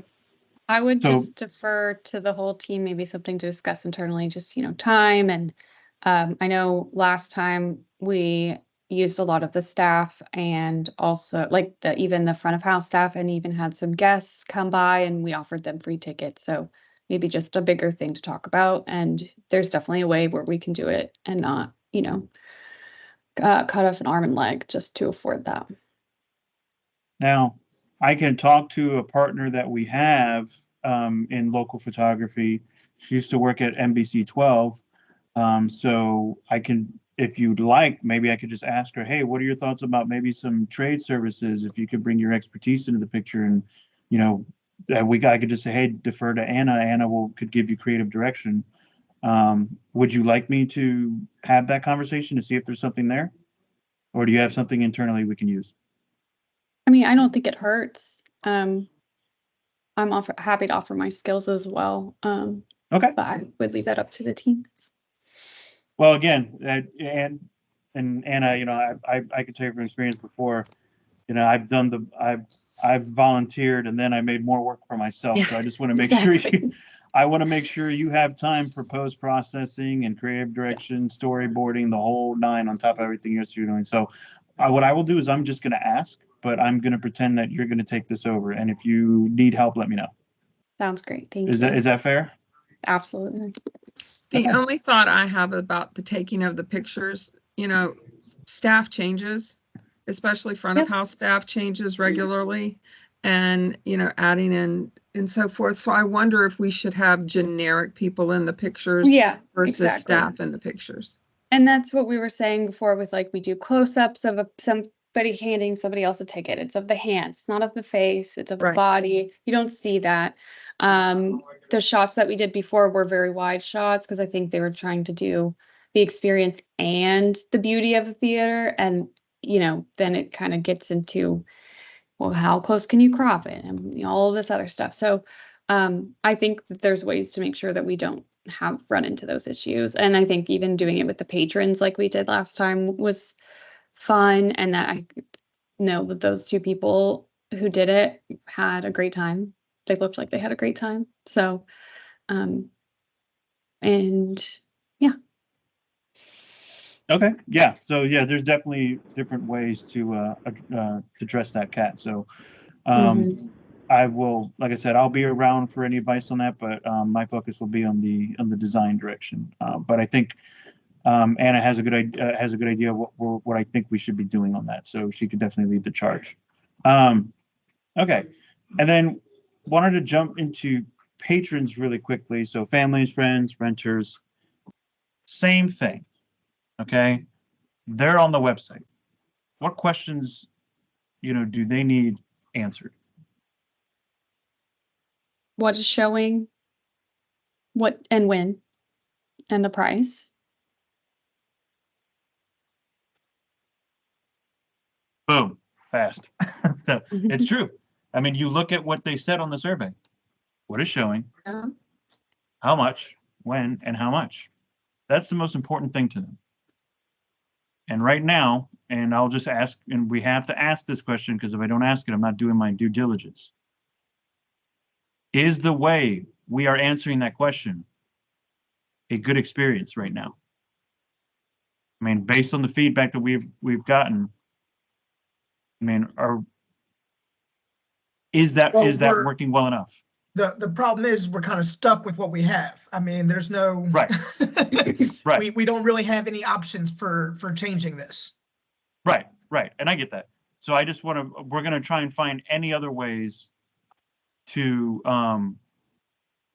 make this a more pleasant experience, especially here. So what other questions are they going to have? I mean, I know, would they have, where? Where are Yep. you? Where are you? Especially people who are new. Parking. Where can I park? Parking. Yeah. Where can I park? Right. And what else? What other questions are they going to have? I don't know if this is important or not, but I don't know if just mentioning concessions is important. Sometimes when I'm going someplace, I haven't had time for food, and I'm wondering, okay, what do they have there? But that might be. I mean, that feels very much at the bottom of the list, but I don't know Does it? if that's important or not. We get questions in person pretty often, but it usually is, do you have Dr. Pepper? And we just have Coke. So, that kind of stuff. So, but I do think that's a good point. And maybe it's something that's just conveyed through the imagery or something like that. Right. I mean, yeah, I think you're right. Because our products change. I mean, Yeah, exactly. We don't have the same product, especially beer and wine. That changes regularly. Right. Now you're speaking my language. What about ADA? Yeah. ADA access? Yeah. I would think that would. Yeah, that too. Okay. Great. So great all point. of this sounds like, and this is our website, just to give you an example. We could do something as simple as this. So we could have your frequently asked questions at the bottom after the listing, after the movie listings, because if you're telling me what is showing, when, and how much. Where are you? Okay, we could definitely factor that in to the menu. Maybe we have a fixed menu that has the address, okay? And then where can I park? That part, that right there can fall under this, along with the questions, what do you serve? What is your menu? And then that's where you answer it, and you can change it every once in a while. Hey, at this time these are the following soft drinks. At this time this is the following this, that, and that. I don't remember off the top of my head if you have like a menu from a kitchen, but you can just always change that out for a PDF. Here's our wine, here's our wine list. So if you want to throw a PDF there, they could just look at it there. So remember, the idea is convenience. If we can answer all their questions on the website, they're going to feel much more educated, much more comfortable to make a decision. So it's not like you're not going to do it because they want to come here, but it's that versus Bowtie or whatever, cinema or whatever that has, the refreshments list and stuff on there. So we just need to do the same thing. And I don't think it's going to be too difficult. Now, when we said ADA, we were talking about handicap accessible options in the theaters and things like that.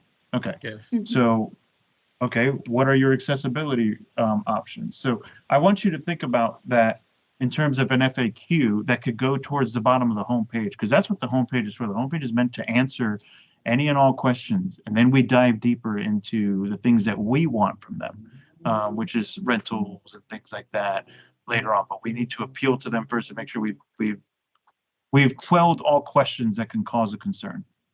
Okay, does that make sense what I'm saying? Absolutely. Yes. Okay.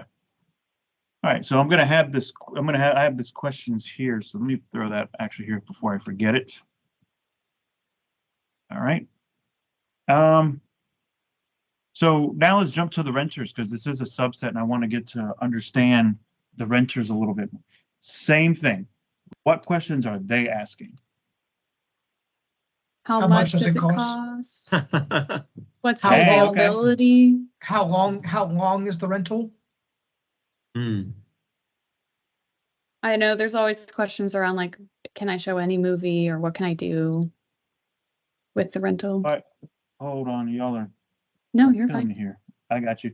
What are my movie options? How long is the rental for? How much is it? And Anna, you said another one and I lost you on I that said, one. what's the availability? Because Okay, what's the it can availability? book up, especially like around the holidays. I know we do lots of company Christmas events and stuff. So let's go to that right now real quick. Where can I go at theater rentals? All right. Okay, so I rent the Byrd. Okay, so you have a booking. Mhm. Okay, but it doesn't have a calendar. No, because you have to put it an won't- inquiry in and then our events coordinator will reach out. Okay. Now, again, I question everything. One of the biggest things that, that makes, and I'll use this as an example, Airbnb special is, just like a VBRO, is the ability to see what's been blocked out. And again, I'm waving my magic wand here, pretending I can get what I want, but I know if I get shut down, I get shut down. Is there something like that that's possible through this HoneyBook? I'm just curious. Can you ask that again? I'm sorry. Yeah, I don't Ben, think I'm so. sorry. Yeah, I was gonna say I've never looked into it, to be honest with you. And I'm not sure if it is a capability that HoneyBook has. I know there's communication like capabilities, like you can, instead of having this move to your own email, that our event coordinator can like communicate directly in the platform. And I guess that would be something we should talk to Samuel about what Yeah, he sees as capable.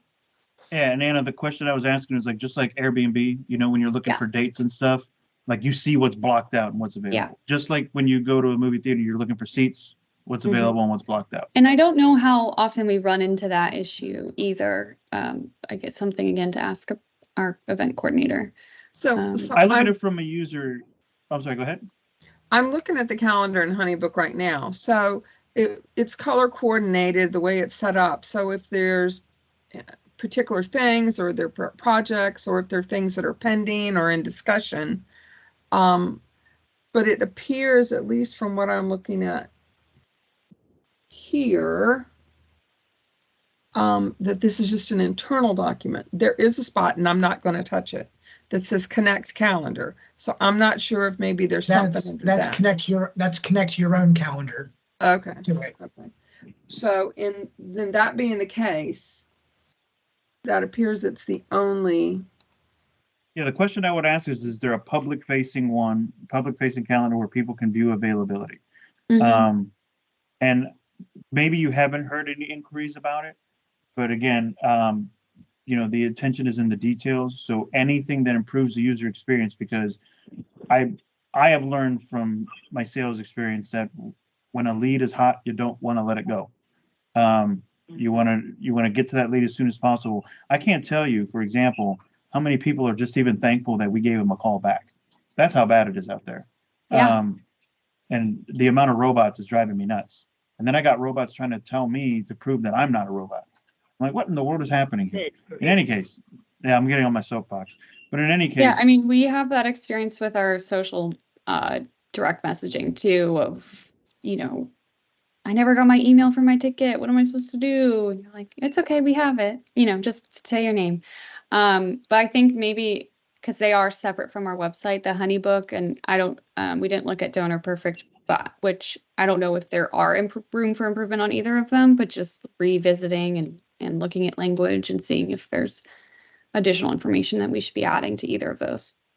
right. And again, if there's a way that I could see because that was my first instinct, it's like, oh, cool, I get to see what dates, because I have certain dates available, and now I have to.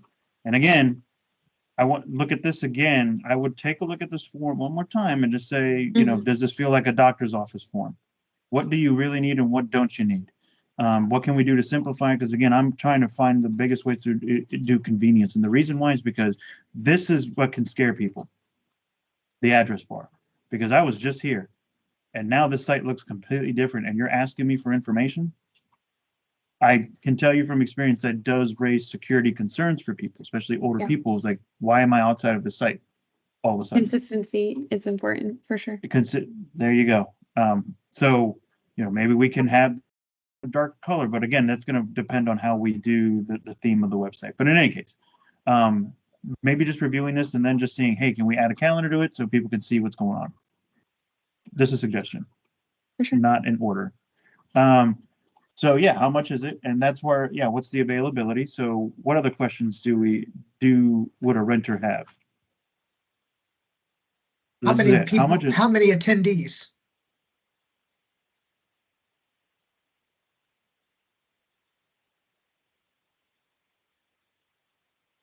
Yeah, that's real important also because that's directly safety. connected to what it's going to cost. And also, I know what there's deposit is required? I'm sorry, what was that? Deposit. If there's a deposit required. I'd say also I know there would often be questions around what are the concessions like for me and how that incorporates into renting a movie. Do you think that would fall under what I just put here? What are the features and amenities? Yeah, for sure. Because that's what I'm thinking in my head. If I want to rent it, what I want to know is, for me, how much is it? What kind? Am I getting popcorn and stuff with this? Am I getting alcohol and stuff with this? How many people can I bring? What kind of movie can I play here? And how long do I have it for? Yeah, I'm throwing it in my mind if I wanted to rent a movie theater. And I think those are the top questions right there. Now, what we want to do, in my opinion, is we want to create content that's relevant to that. So, but at the same time, we need to follow the who, what, when, where, why, in talking about, the theater and why. As a matter of fact, here's a big question.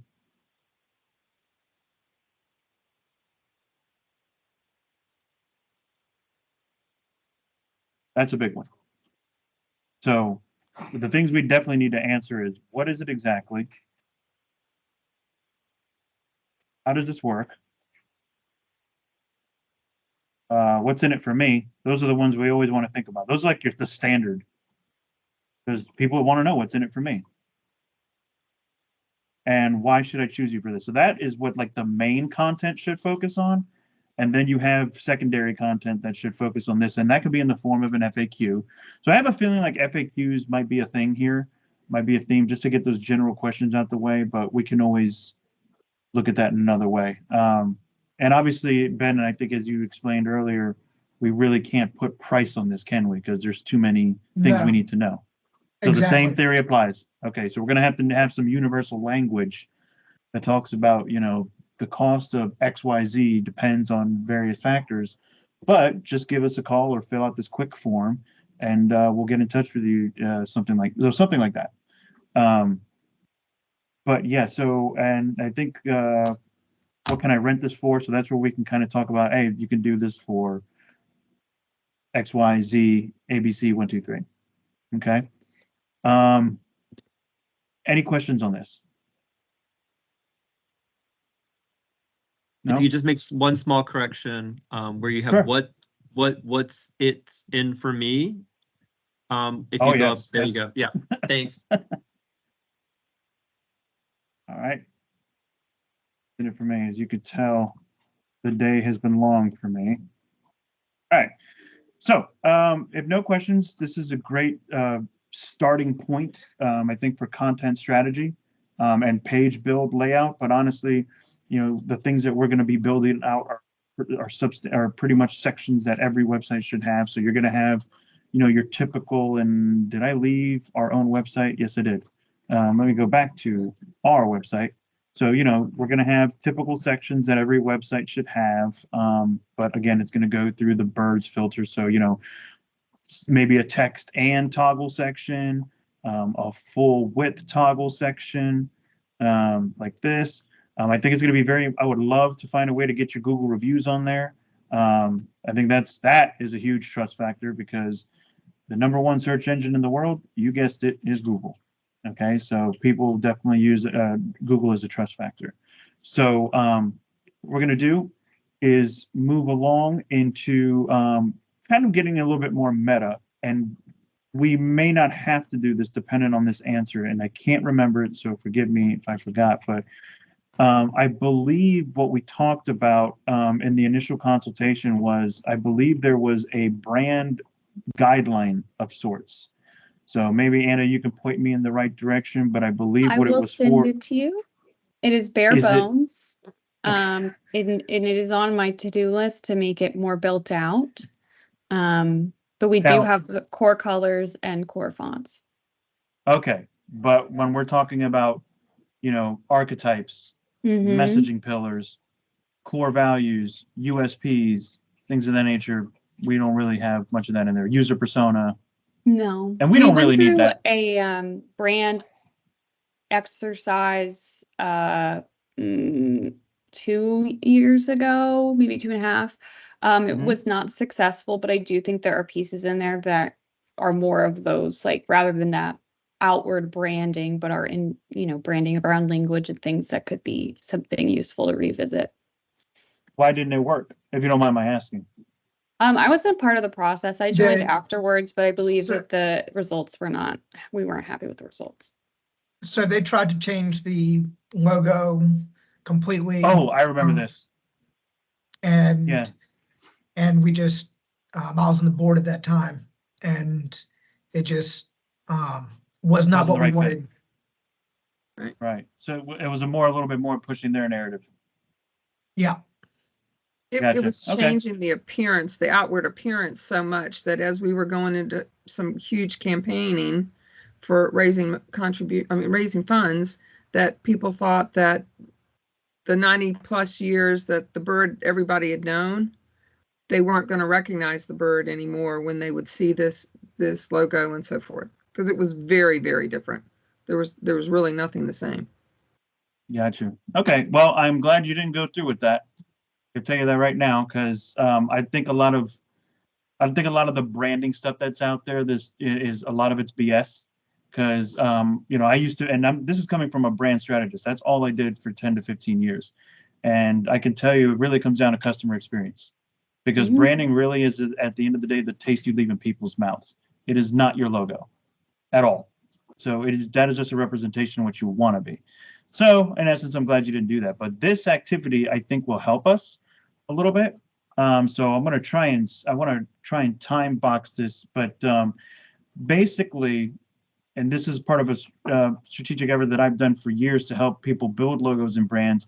The brand has to kind of fall into like 6 main pillars, in my belief, that help define a brand. I've broken that column down into six pieces here: your culture, your tribe, your tone, your impact, your value, and your X factor. So the culture is how you want to be perceived to the community. How do you want to look? Okay. Your tribe is those that you want to attract to your village. So to give you an example, if I say the word Harley Davidson, you're thinking of Sons of Anarchy, out there, mayhem, wreaking havoc. They are to a specific tribe, even though that's not what they're really like, but it's the perception. But you see, they are for one lane and one lane only.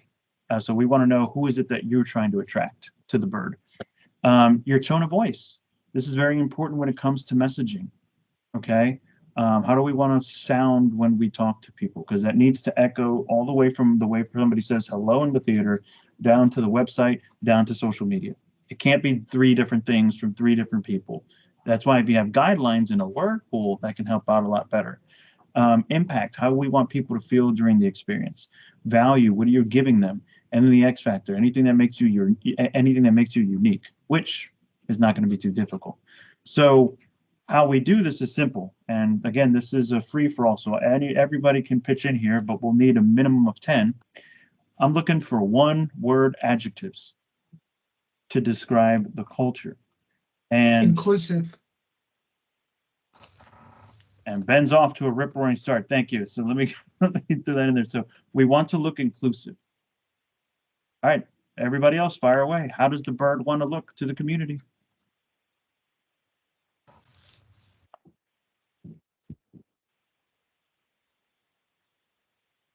Fun. Don't be shy now. There you go. Like a fun experience, a cool experience. Elegant. Okay, there we go. Yeah. Nice. Memorable. Nice. Memorable, that's good. Historic, Special. the sense that it holds so much like history and like nostalgia, but also like a center for art, which I know is not one John, word, but unique. Unique. Artistic. unique. Unique. Artistic is good. And nostalgic.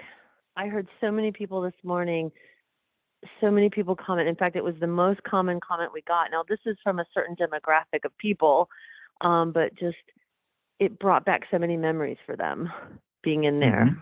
Mhm. Grand. I'm sorry, what was that? Grand. And I think I know what you ours- mean by that. We call ourselves Richmond's Grand Movie Palace, so grand. Yep. Sounds good. What else?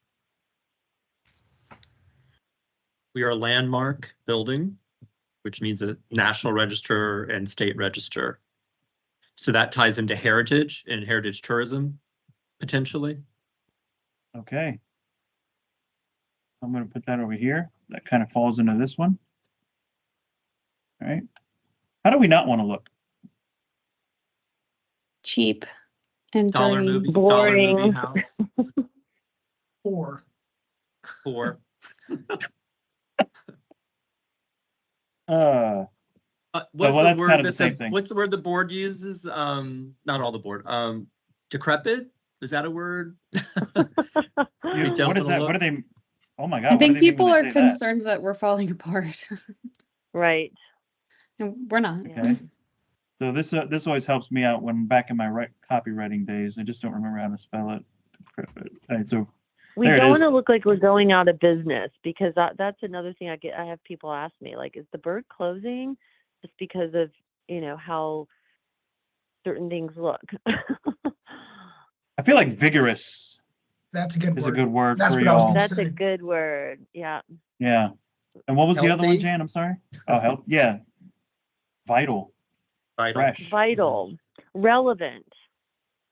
There we go. That's the one. Long Relevant. standing.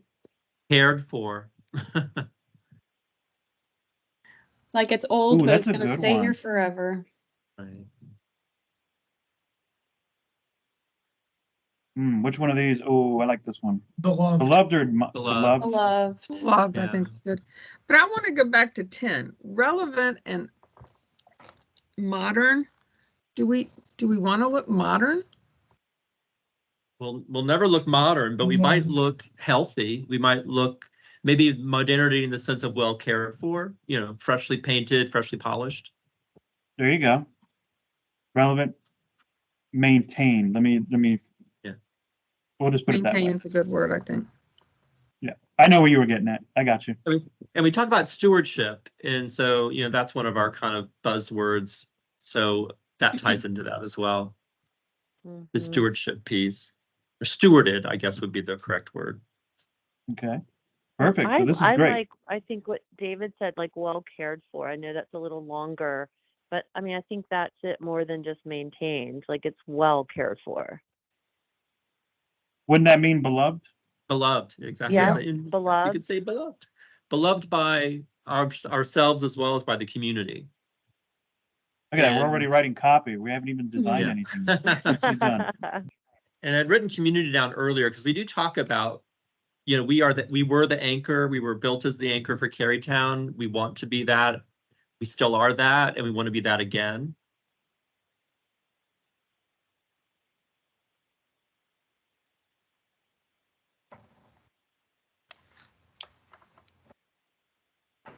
So I know what you're saying, but I think that goes into an X factor because that's a uniqueness about you that you were once the anchor for Carytown. So, and I moved here maybe about 4 or 5 years ago, so I don't have that experience. Plus, I'm an introvert.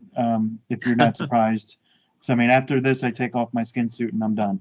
So, for me, I don't have that historic knowledge. So, what did that mean when you say this was the anchor for Carytown? What does that mean? We were originally a residential neighborhood, and they made the developers made the decision. They were theater owners in other parts of the city and other parts of the state, and they came together in partnership to build this grand movie palace, this what's called an atmospheric theater in the 20s. And it was really to be a draw and an attract to the West End, to pull people from the theater district on Broad Street. Think about where the state library is now in that neighborhood. That's where everything was. And the Byrd pulled people, and it was an economic driver. So you can look above all the retail in our neighborhood, you can see the old houses and where they got taken over, porches ripped off, and storefronts built on. But our whole neighborhood changed just because of the Byrd being there. And that's it in a nutshell. Awesome. Okay, great. And see, that's the kind of storytelling and that, finding a way to turn this into a headline or a heading, our mission to become the anchor for Carytown again, or something like that. Like I said, I tried copy years ago. I thought I was good, and then everybody really was whispering behind my back. So I laid off that. But that I would depend on y'all to help us with. But we have enough here for culture, so we're going to move on for tribe. So tribe is, again, we talked about this, who we want to appeal to. Who is this for, basically? And we can do this in a couple of ways. Apple did it a great way long time ago when they did that commercial for their computers to think their Think Different campaign, which talked about this is for the crazy ones, the rebellious leaders, the this and the that. So they kind of had some general nicknames about their archetypes that they were trying to appeal to. So, the first thing that came to mind for me, this could be for, this is for the theater buffs, the art Students. fans. So I'm just throwing the what? Students. The students. Okay. But then also we can look at intangible qualities. What are the people, the supporters, the moviegoers, the people that come in time and time again or support time again? What are the similar characteristics that all of them have in common? They all love film. Thinkers, nonconformists, but independent, not just nonconformists, independent thinkers, people who they're not cookie cutter people. You have intellectuals, you have artsy people, you have, people that want a different experience than what I think of as just the generic movie theater.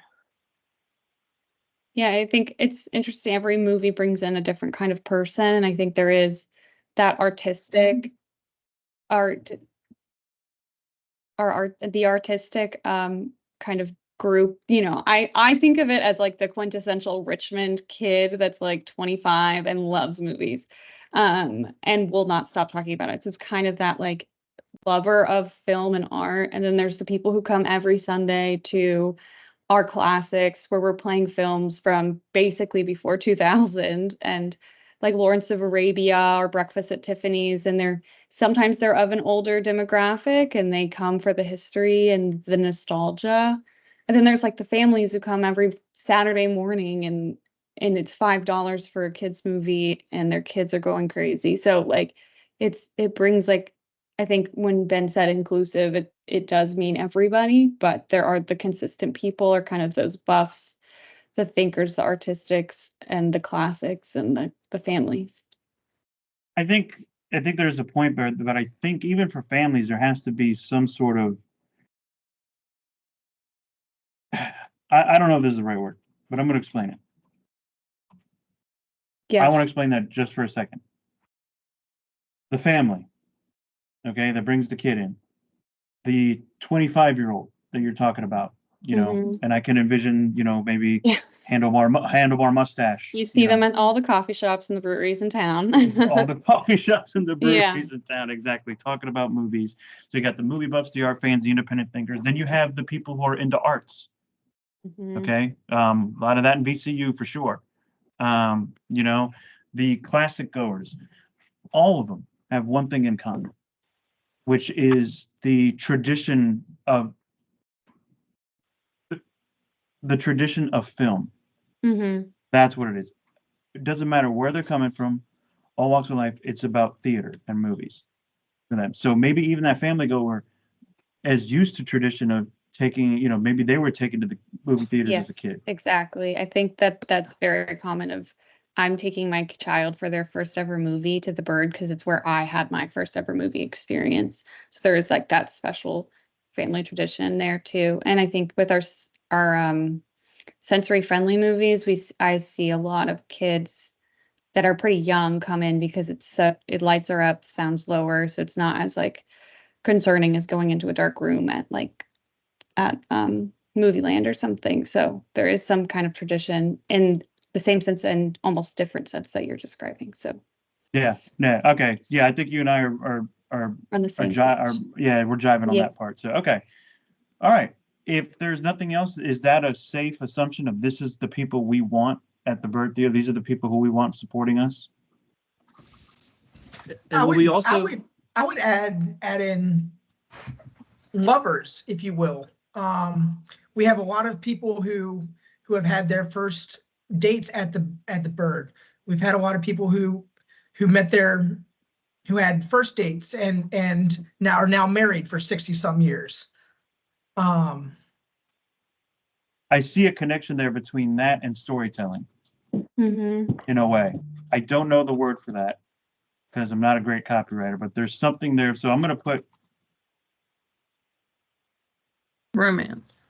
romantics for right now because there is a story within that, and for people who like film, there is something in that too. Like you have your Mhm. own story. So people who love to tell the story, people who love who love stories.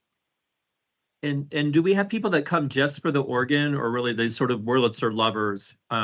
It always seems like that's a subset of people because there are very few places you can go to still hear a theater organ, and we have one of the best. Wouldn't that Really fall under the artistic? Sure. I guess the musical lovers, Yeah. music lovers. Yep. So we can subset of that as music lovers. Because I'm pretty sure you do Yeah, I think musicals and that fills up the seats too. I think David is right in that, like, I think there are people who aren't necessarily artistic, but they love organ music. I mean, maybe that makes them artistic, but there really is a strong subset of people who just love the organ. I think there's Yeah. this nostalgia piece into. I think it touches a lot of what we just listed too. Yeah, nostalgias, Yeah. traditionalists. Yeah. But we'll add that there because there's no right or wrong answer here. but I hope this helps you cast the net into how we need to talk to these people. Okay, so we're going to jump into the next part, if nothing else, and let's talk about tone of voice. So this is important. Okay, so I want us to think about this in the terms of, how should we talk to people? How should we sound in our vernacular when we are talking to patrons, donors, what have you, on social Clear. media? Concise. Uncomplicated, What does that mean? straightforward. I think I'm just adding on to what Ben's saying. Okay, Like some Inclu- people make things just far more complicated or frou-frou, or they add too many layers. I think the Byrd is just it is what it is. It stands on its own. Inclusive. Passionate. so how is inclusive a tone? It's a sense that we don't want to put away a minority group. We are open to everyone, so we have to be careful with our language, and our tone to make sure that people feel that the Byrd is a place for them, regardless of their education level or with their zip code or what have you. Warm and welcome. Yes. I think there's Well, something kind of like classic, we're not stiff, but I don't know, it just kind of feels like the same vibe as how you feel when you walk into the theater. It's just classy or classic. So let me ask you this, and I think I know where you're going with this. This is going to be a stupid example, but like in the vernacular, like you wouldn't say like YOLO. You Yeah. know what I mean? Like we're not saying that in our messaging. Right. We're Well, using yeah. and that's what I'm getting from you when you say classic. I mean, we could be using terms and things like that. That could still be simple, but it's language that keeps it in its Correct. time. I mean, like, that sort of correct in air quotes, that we're trying to be Yeah. correct, but not exclusive. Right. It's just the tone of voice that you're taking that package of tone that falls within this category and a certain era to preserve that era, but it doesn't make sense to try and use new tactics, because the perfect example is when Becky said modern. Are we sure we need to do that? It needs to be relevant, but it doesn't have to, sure, we can use hashtags and things like that, but you're not going to be using hashtag YOLO. That's the example I'm trying to make here. Anna, do you understand what I'm trying to say there? I do. And I think that it's an interesting balance. I think it goes kind of similar to like what's the Byrd Theater versus the Byrd Theater Foundation that I was mentioning.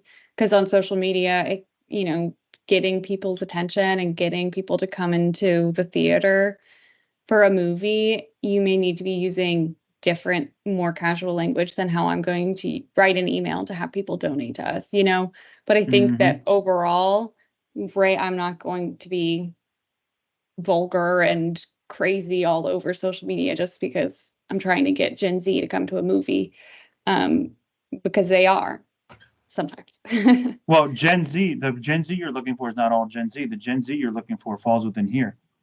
So then Yeah. the question is asked, are they and I don't know this, but are they using that platform, Instagram, more often than Facebook? Is there another platform are they using? Are they using Reddit? Yeah, I think even the language between Facebook and Instagram is different.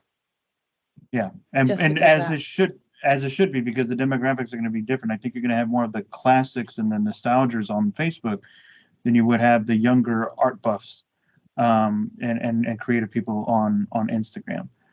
So yeah, it's a delicate balance, but you're going to have to. That's y'all's job, is to come up with kind of those messaging funnels for each and every one. How do we do this? How do we say that? So classic and correct. What else from our tone of voice? How do we want to sound?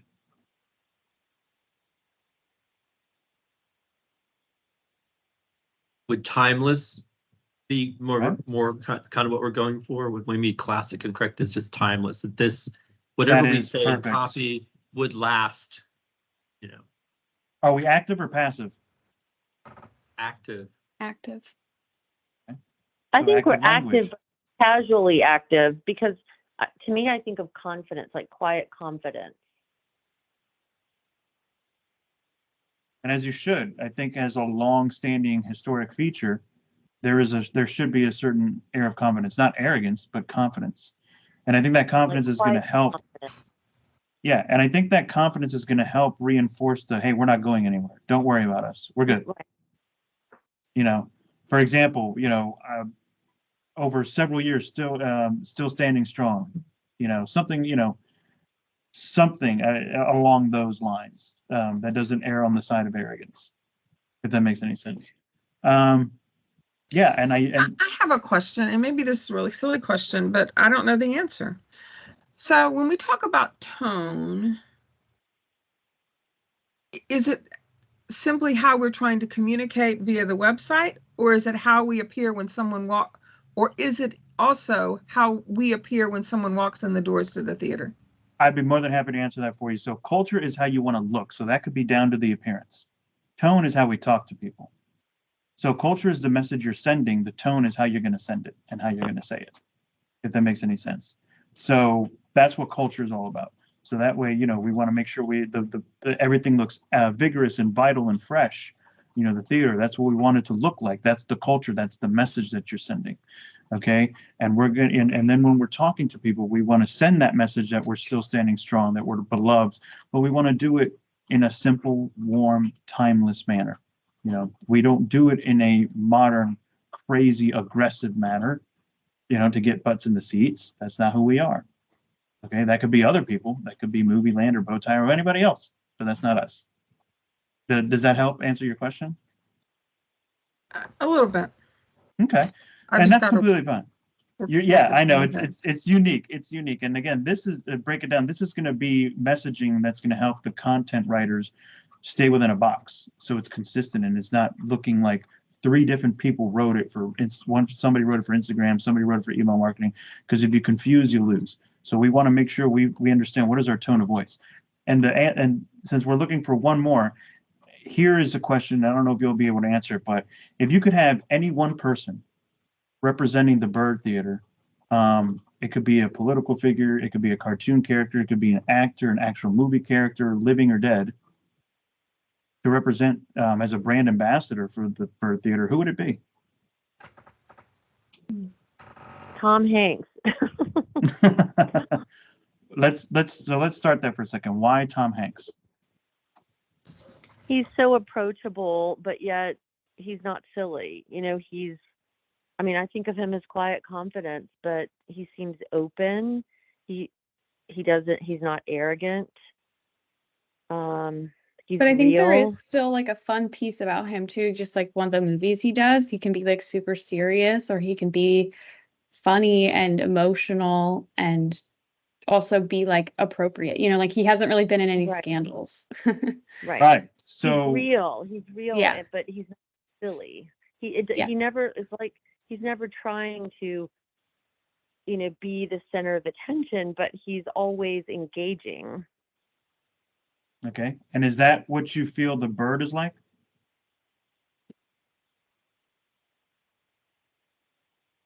Well, except for the fact that I do think the Byrd's history and elegance warrant being somewhat at the center of attention. Mm-hmm. But it's not like. But he already is. But he is. Right. Right. He's already the center of There's a attention because he's a celebrity, right? But for you, Right. you're not. But that's what I meant by that. So, but everything else Yeah. outside of that makes sense because you would want him to represent that because there's some shared value. Does that make sense? Mm-hmm. Yeah. Okay. So let's move on to impact. We're running low on time here. So we have tone of voice and then we have impact. So impact is basically the way we want people to feel in the theater. So, or the entire experience. I want you to think about the entire experience. Okay, from beginning, middle, and end. Appreciative. What is it? In all. What? In all. In awe. There we go. Yep. In awe. Yep. Gotcha. And David, by the way, you're muted in case you didn't notice. Okay, so appreciate it, in awe. What else? How else do we want them to feel? Inspired.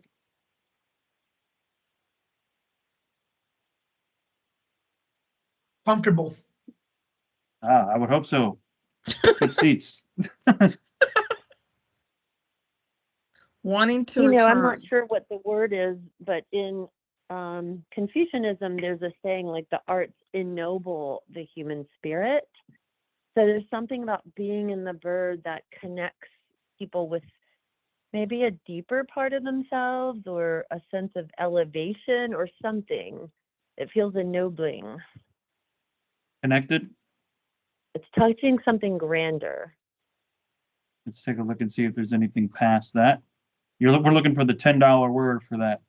I like united, but just as of right now. But I know what you're saying. What you're saying is there's some sort of synergistic energy that you're talking about that you want people to, like, they go there and they feel like they're part of a time. Is Community. that what you There's mean? that, but I there's think that's also the a sense, community. you know, it's like things can take us to our more base level and things can elevate us. I think being in the bird elevates people. I guess Did I spell that that right? could be like inspired to like merging the two of those. Yeah, I can see it where you come from with that. Oh wait, I already wrote that.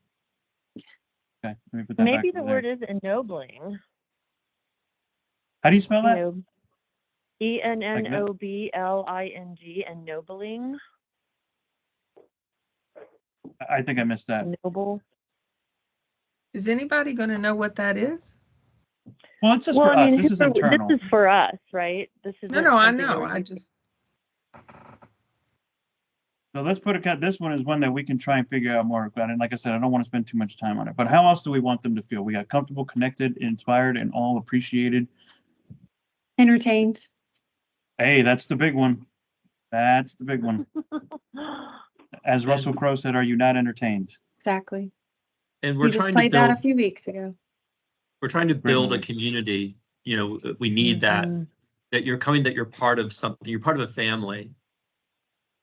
Relaxed. That too. Got to enjoy a movie. Got to be relaxed. Absolutely. Love these. Love these. How do we not want them to feel? Unsafe. There we go.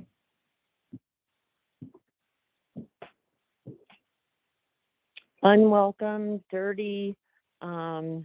bored, disconnected. Perfect. I love that one. We got engaged out of that one. I like that one a lot. We want them to be engaged in the movie experience and the entire Mhm. experience. Absolutely. I think this is a big one. Respected. Well, and you use the word synergy. I'm just going to go back to that because I think one of the most powerful experiences is like during the holidays when there's the sing along and people are clapping, or I've been to a, you know, the Talking Heads movie and they feel very comfortable getting up and dancing in the aisles, you know, and people are applauding and it feels like a communal experience. And I know David brought that up too, community. It feels like a communal experience. Absolutely. Absolutely. So we just want to make sure that, and this is just maybe breaking it down to internal staff. It's like, hey, make sure that everybody feels this, that, and the third. All right. What is it that we give them? Entertainment. Experience. What kind of experience, Becky? Just that experience? But we talk about that when you don't say when you're going, most people don't say when they're going to the movies at the Byrd, I'm going to the movies. They say they're going to the Byrd, and that's the experience of the Wurlitzer and the movie and the butter on the popcorn. It's the things they talk about that make us different. How would that make you feel as in the experience? You would call that a what experience? An adjective in front of. For sure. Positive. Unique. All right. Unique. We give them a unique experience. There's nowhere else they can go in Richmond to do what they can come to the Byrd and do. I mean, that's a heading right there. Right there. You land on the page, a unique experience. Boom. You know, for somebody who's never been there before. I mean, it's right there. And you can, I think this is interchangeable. A unique experience. And an historic experience. You know, I mean, this is the way it should be, or the way it was done. What else are we giving them? What kind of customer service are we giving them? And don't tell me great customer service. I hear that one all the time. I'm like, yeah, we'll see. What kind of I think customer it's service? personable. I think Okay. What do you mean when you say that? I think that everyone at the Byrd who works front of house loves movies too and can create that. Like I know that I've sold tickets or I've sold popcorn and been like, this is my personal favorite movie. And they're like, me too. I'm so happy that you're playing this. And then it sparks up this conversation to make their experience at the Byrd better rather than just walking in, going straight to your seat. You know, we say hi, we create conversation because we're in a place that we love and play movies that we generally love too. Because obviously you can't. I mean, I don't love all the movies. Right, sure. My violent ones are my favorite, but I love all that we get to play every single kind of movie. Right. So I'm just putting customer service, but we Yeah. know it's more than that. But it's engaging. It sounds like it's Mhm. engaging. I think you guys, I think you give them excitement, right? I mean, you just said it, Anna. I mean, they're so excited that they're playing this course. movie. I don't have to sit at home and look for it on demand. I can go here for the experience. So you give them excitement, right? Mm-hmm. Okay. What else are we giving them? What are they walking away with? Joy. Joy. It's a great word. It's a great word. Powerful, effective. What else do you give them? Memories. There we go. I'm just going to call it movie memories because I like alliteration. So, anything else you can think of that you give them that they're walking away with?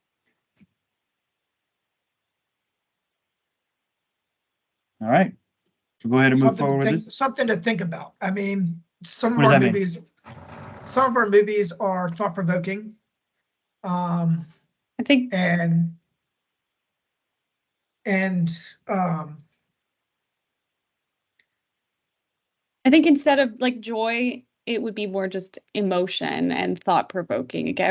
You know, I'm not going to really walk away from like, I'm trying to think of a serious movie like Saving Private Ryan and be happy and joyful.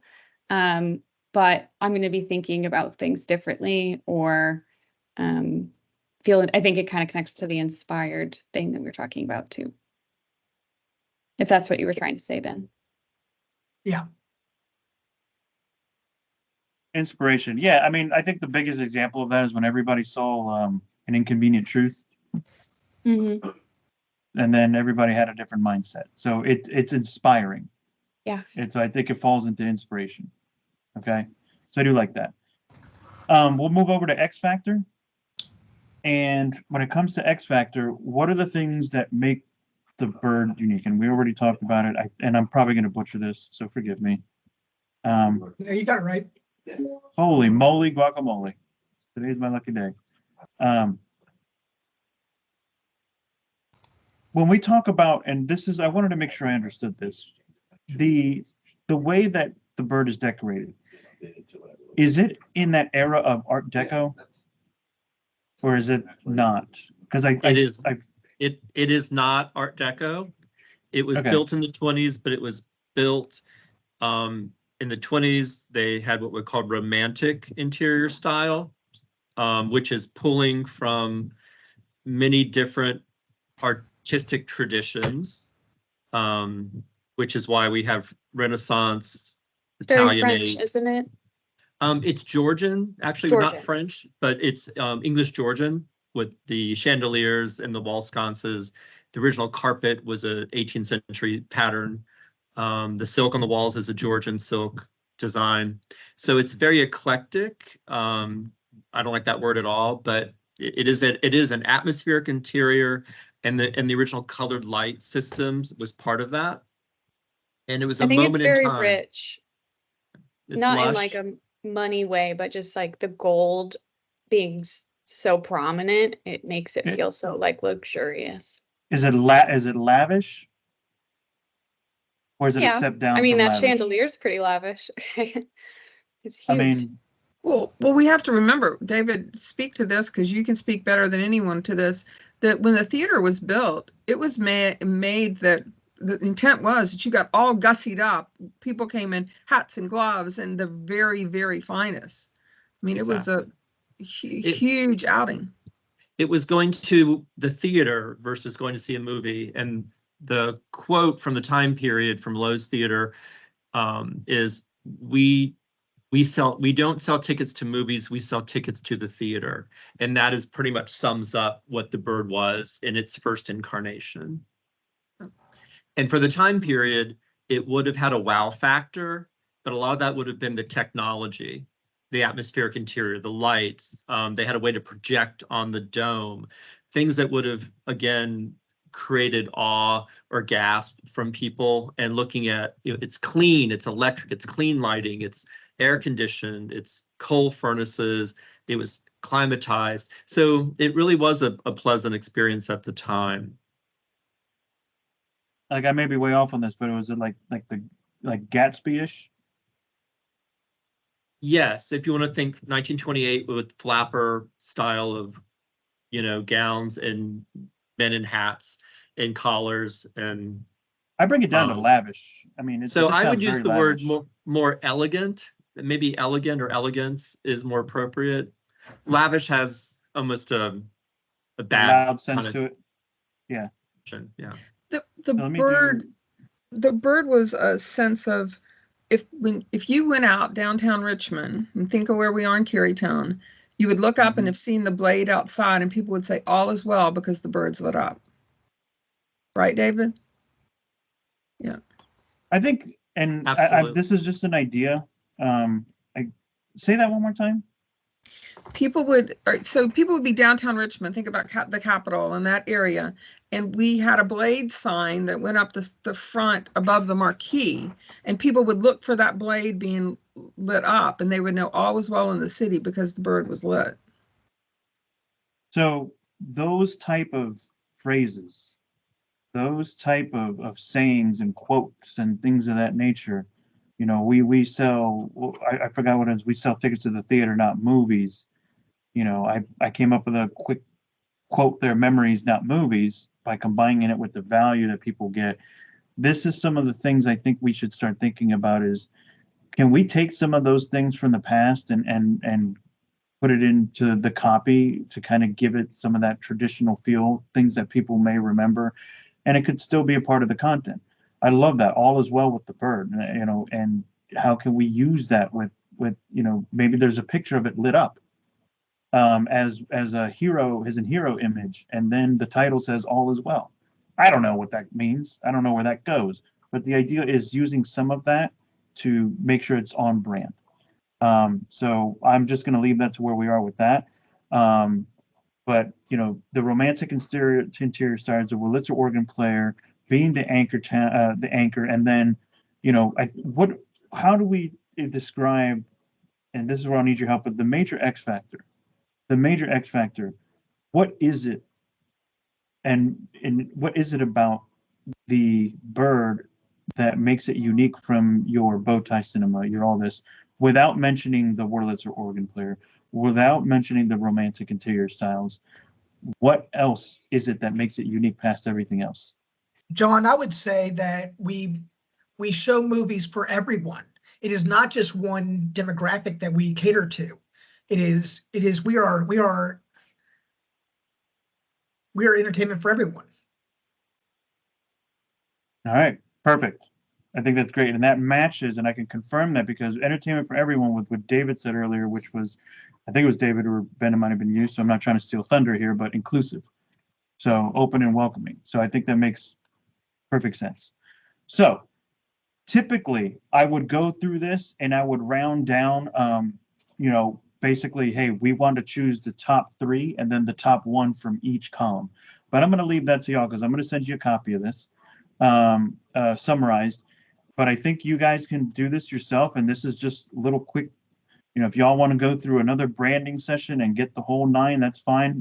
But I think this is good enough for you to look at these columns and whittle it down to the top 3 and then to the top 1. So for example, we said that these were the top 3. Whoa.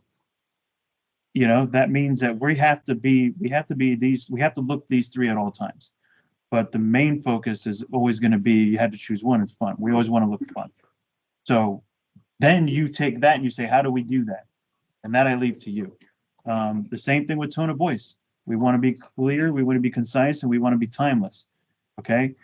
You choose the top three and then you choose one. So timeless. So that means maybe, you know, we want to go, you know, we always want to make sure we're using simple language that can communicate to everybody across all different demographics and different ages. That can make you look timeless.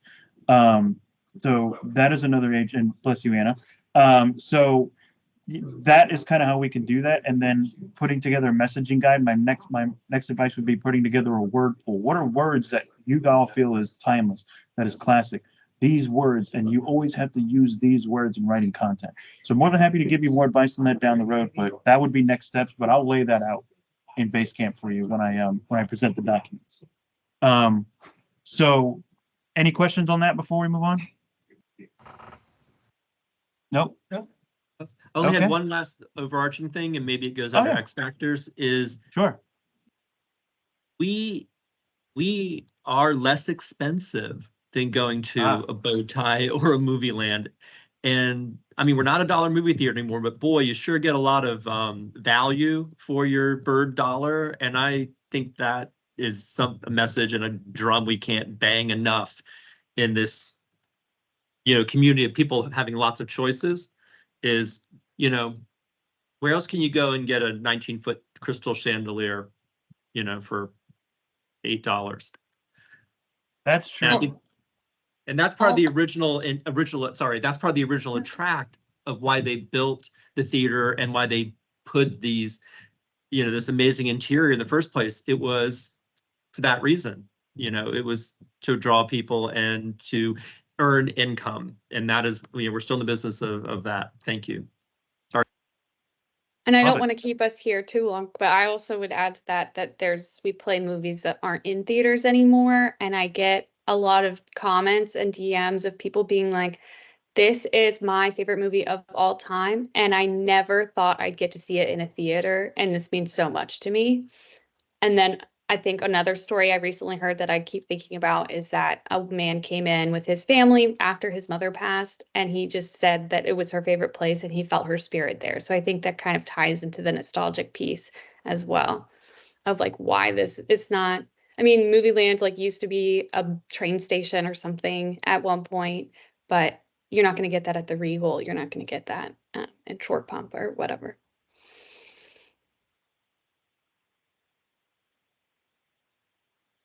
I was muted. Sorry, I kept rambling.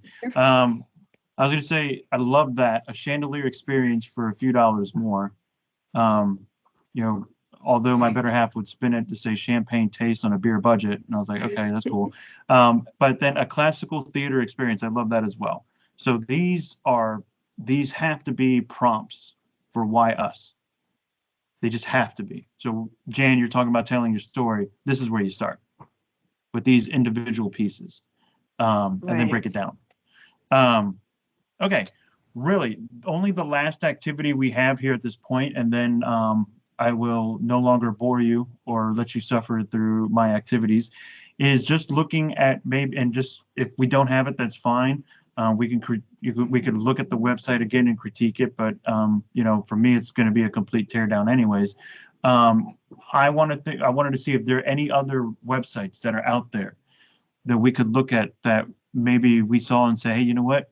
I love what they were doing here. You know, this was kind of inspiring, and we could look up to as many as 3, and then we can talk next steps. But wanted to see if there was any websites we could look at.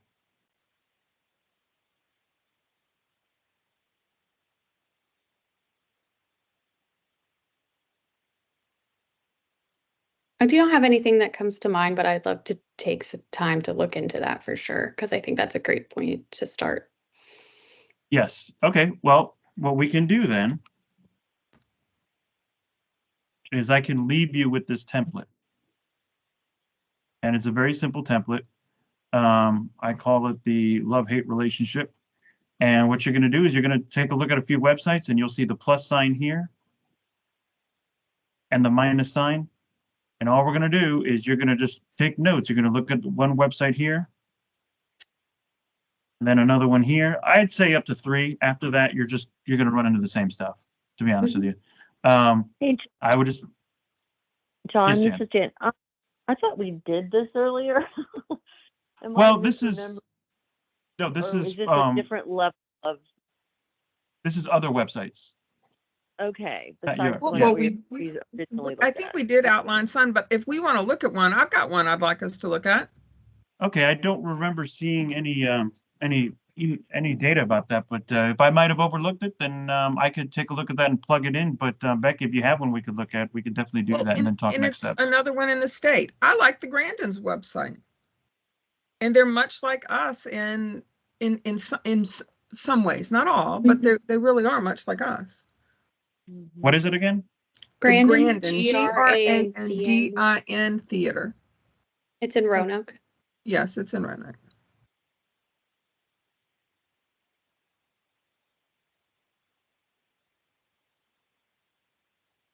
Okay, So can we go to the homepage for a second? I think So- this is it. Yeah, there you go. I love where it talks about the Grandin, just like the Byrd. We're the Byrd. But who we really are, there is no entity that's the Byrd any longer. There is no the Byrd Theater. The entity is the Byrd Theater Foundation, and we own that piece of property that's called the Byrd Theater. But the way they've done, I don't know that that's how the Grandin does, but I love the way they've got the Grandin Theater Foundation. It's very clear there's a connection here. Mhm. And I think that's really important for it not to be buried in some way or hard for people to see. And then that will help us to make people understand the 501c3 too. Mhm. I think that's a great point of like making sure that piece is on the forefront and not like hidden on a page or in like the copyright at the bottom of the website. Okay, so what we're saying here is the main Just that logo, top thing. yeah, and then the sub brand. I'm just saying that in quotations for me, so I understand it better. Is we have a link to another piece of the parent, Mhm. which would be the foundation. And Right. is there a specific logo for the Byrd Theater Foundation? No, No, but it's there, just, we should there's do one- one. there's just a logo. Because like I said, if anybody goes trying to find the Byrd Theater as an entity, there is not one.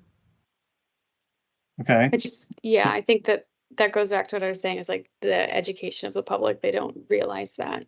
right. And I think a logo is going to go a long way. Yeah. And so I'm not saying reinvent the wheel. I'm just saying all You you got could to do even is just find the add font. foundation. Foundation. Yeah. There you go. Anna's one step ahead of me. So yeah. Oh, and I'm looking forward to that movie. In any case, so just thinking add foundation, I think that makes sense. They have the watch trailer here. To me, I look at this and, you see this done to death all the time. You see the curtains behind, it has a textured backdrop and things like that. And we can explore it, but I'm not sure that's something I'm going to want to explore in regards to design direction. I guess really what I'm going to try and do is look at, I guess, my goal, what I'm going to be trying to do is looking at, and this is what's going to help with the photos that are being sent. I want to look at patterns. I want to look at colors. I want to look at the textures that are being used to see if we can have the website almost emulate what it's going to feel like to walk inside of there versus, and I think I knew what they were trying to do with the website. One of the feedback that we got, and I wanted to make sure I connected with everybody on this, is that everybody felt it was dark. Mhm. Or somebody made a comment that it was dark.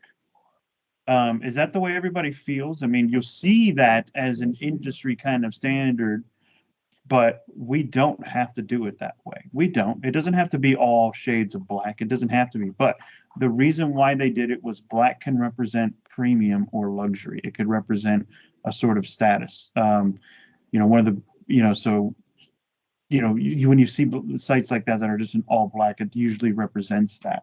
But it can also be done. It can also be tastefully done as well. But in this instance, can there be a mix between the two? Absolutely. So what's going to really help is those photos, the brand guidelines. So I'm not sure if you're able to send that to me, Anna. So I'll take whatever you got. just dropped it into base camp. It is very, very simple, but we'll You're get there. amazing. Thank you very much. That'll work. And I think what John, we're going to just want my to do. opinion, but I hope we get rid of the black, because we're not, we need to be cheerful, and I think there's ways to be to articulate elegance with color.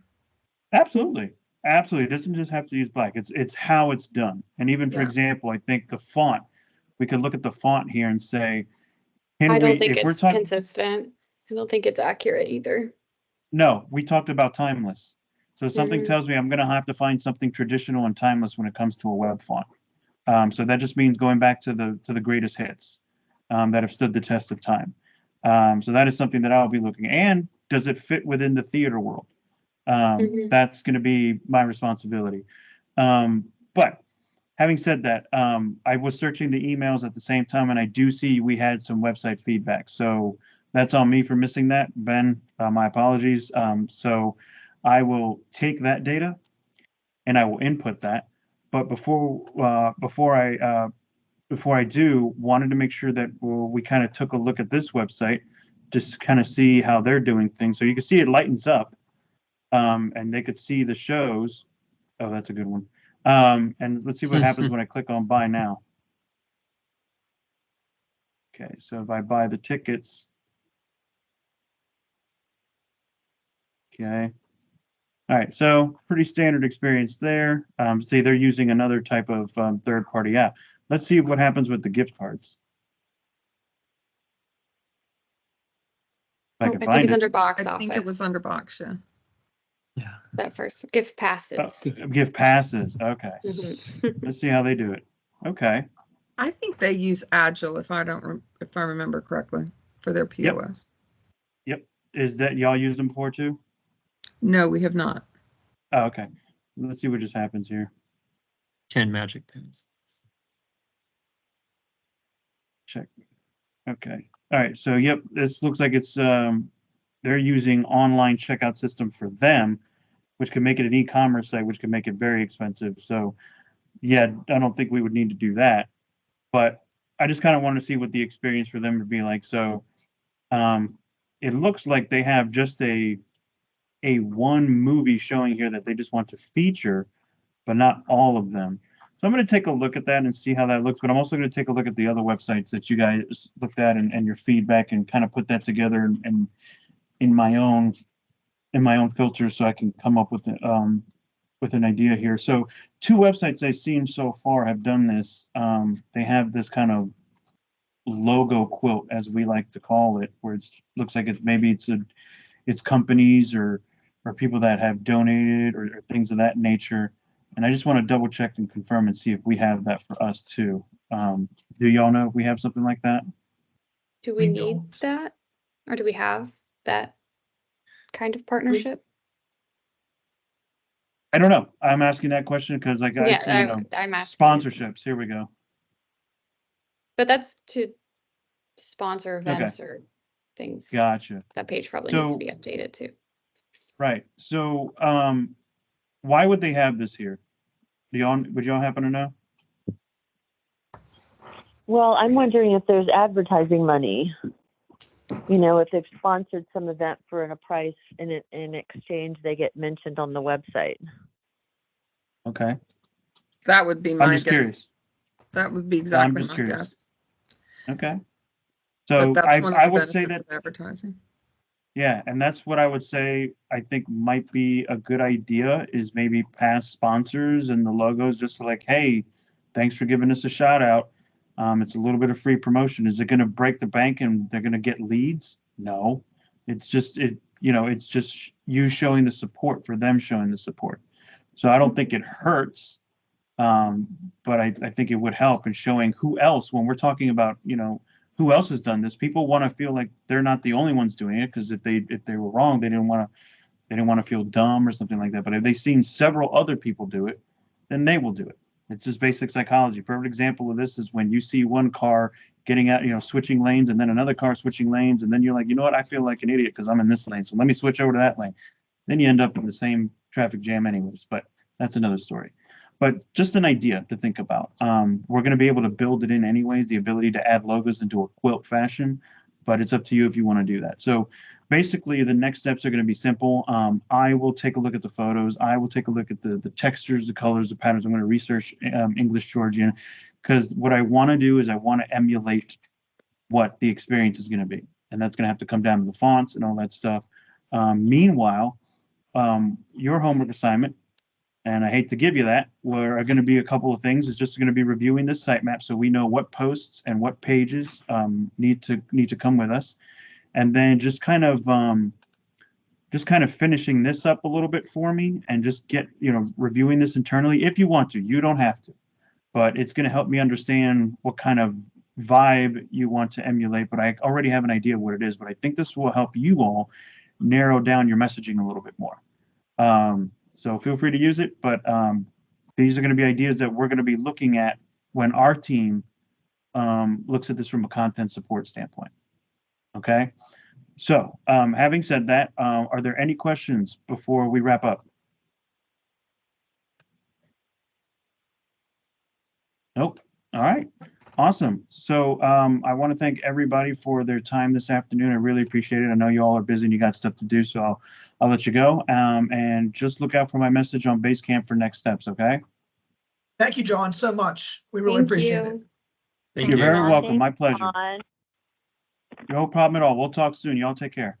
You too. You too. Take care, bye. Bye.